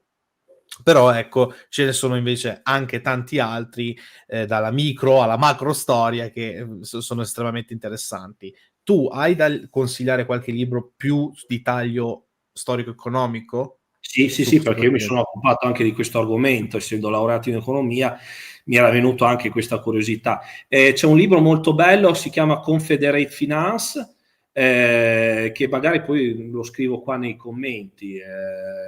Adesso, per dare gli estremi, un paio di libri che però non mi vengono bene gli autori in mente. Abbiate pazienza, dopo magari ve lo scrivo, ci sono, è molto interessante. Ovviamente io questa live l'ho fatta chiaramente d'accordo anche con Luca, per sviluppare questo tipo di tematica. L'ho detto anche all'inizio, ci sono tanti aspetti da sviluppare, però bisogna fare una scelta, magari domani si potrà fare un'altra live. Mi dicevi, scusami però Luca, che c'è qualche commento, magari qualcosa che ho No, ma questa è una cosa tra gli ascoltatori, che poi insomma ho sedato subito sul nascere, perché io sono perché sono quelle cose che insomma no, ma cioè, nel senso, è inutile che poi si arrivi a discutere tra di loro. Siamo una community educata, cerchiamo per favore di rispondere sempre in termini civili. Detto questo, invece per quanto riguarda le fonti, Nicola ci chiede se il lavoro del giornalista americano Bruce Catton degli anni 50-60 è ancora valido oppure è obsoleto alla luce degli sviluppi più contemporanei. Beh, io ho preso il suo libro che si chiama The Civil War, che aveva vinto anche il premio Pulitzer, se non sbaglio. Allora, tanti aspetti, come dicevo prima, magari va un po' rivisto il discorso dell'impatto del fucile rigato, cioè secondo me è stato importante soprattutto per diciamo così, magari la minor frequenza più avanti nella guerra di cariche di fanteria e di cavalleria. Però effettivamente poi ci sono stati degli studi anche più recenti, fatti anche qui dai nostri professori italiani, che meritano di avere insomma, una maggiore riflessione, ovvero il fucile rigato fu importante, fu un'implementazione, però tante modifiche delle tattiche che abbiamo visto un po' all'inizio della guerra, si combatteva la napoleonica e poi man mano si arriverà invece a avere dei grossi sistemi di trincee. Non era solo dovuto alla rigatura dei moschetti, ma anche all'atteggiamento dei generali. Vediamo magari generali come McClellan, alla natura del terreno, l'addestramento dei soldati, la vicinanza stessa delle armate, no? Che costringevano a ripararsi perché eri veramente a 200 metri dal nemico, no? E quindi anche lo shock dopo le grandi battaglie che portava i soldati diciamo a proteggersi. Ricordo che erano dei volontari, quindi non erano dei soldati professionisti, no? Per cui alcune cose vanno un po' riviste, però un grandissimo studioso, e io non mi voglio permettere assolutamente di criticare né lui né altri studiosi, vanno un po' ponderate magari alcune affermazioni, però diciamo la cronologia degli eventi, certe considerazioni di carattere strategico e militare, ottime, insomma, io l'ho trovato un ottimo libro, come avevo trovato un ottimo libro quello di Lurai, tutto lì, insomma, però poi ognuno ha la propria opinione, io dico la mia e non pretendo che sia accettata da tutti. No, però sono molto d'accordo con te e anche se ci sta ancora ascoltando Marco Bognardi, che ho visto Lui ha fatto in uno studio chat. importante. Recuperatevi sempre quella live precedente perché effettivamente insomma ridurre un po' tutto all'innovazione tecnologica ha fatto sì che insomma l'Unione arrivasse a vincere la guerra, ecco, sarebbe in realtà certamente da una parte è una verità, però c'è di mezzo tanto altro. Sì. Una cosa però che secondo me è molto importante notare, dato che si parla appunto di anche innovazione tecnologica, ecco l'importanza che le industrie armaiole effettivamente avevano in questa guerra, cioè sia da una parte che dall'altra, sia dell'Unione che dalla Confederazione, i brevetti impazzivano praticamente per costruzione sempre di nuove armi. Era un'epoca in cui la sperimentazione armaiola raggiunse per l'epoca delle grandi vette.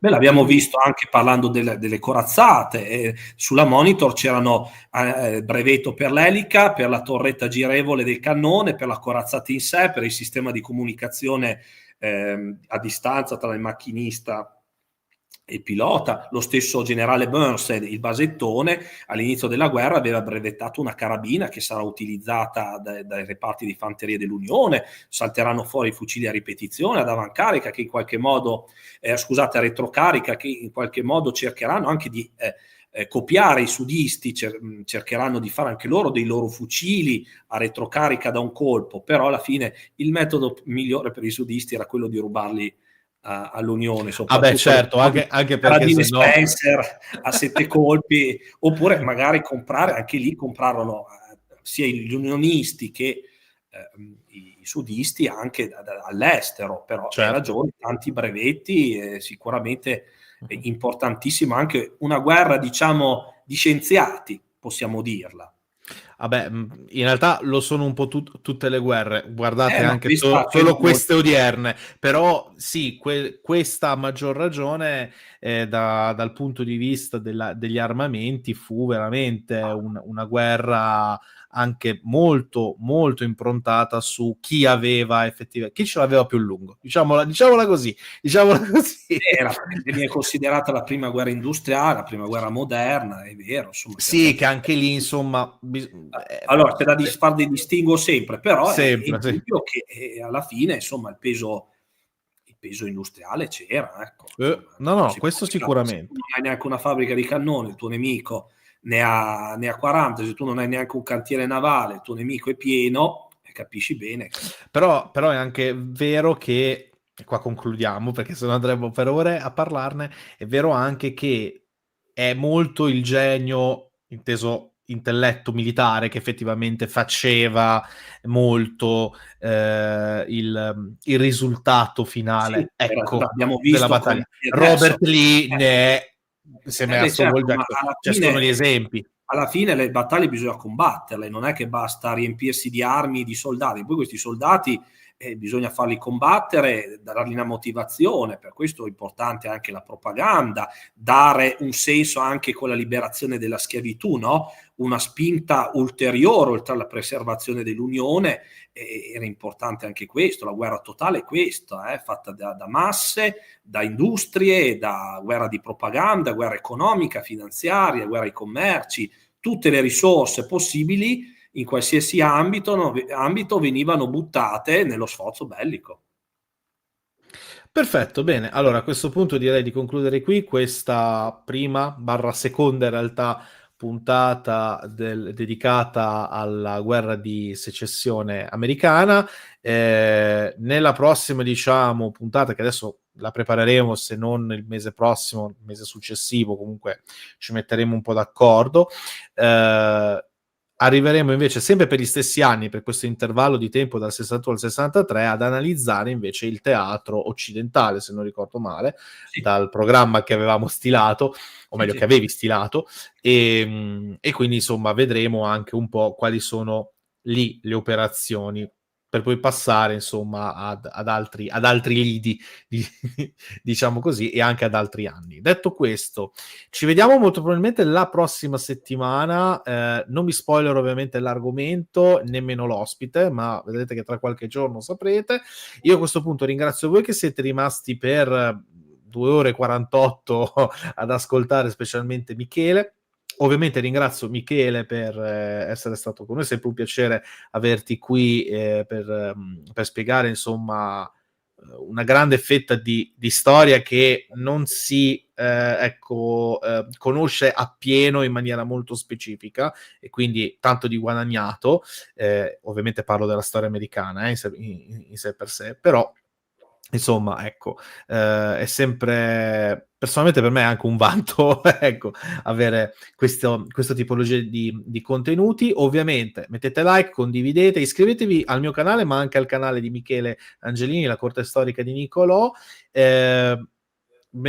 Commentate a profusione, aiutiamo l'algoritmo a far salire questa live e questo episodio, e cercate anche, se c'è la possibilità, perché a volte YouTube dà e non dà, di mettere punti hype per alzare sempre di più, ecco, insomma, le visualizzazioni di questa secondo me bellissima live che abbiamo fatto. Quindi a questo punto ci vediamo alla prossima live, ancora qui su Paresia. Ciao a tutti, grazie Michele.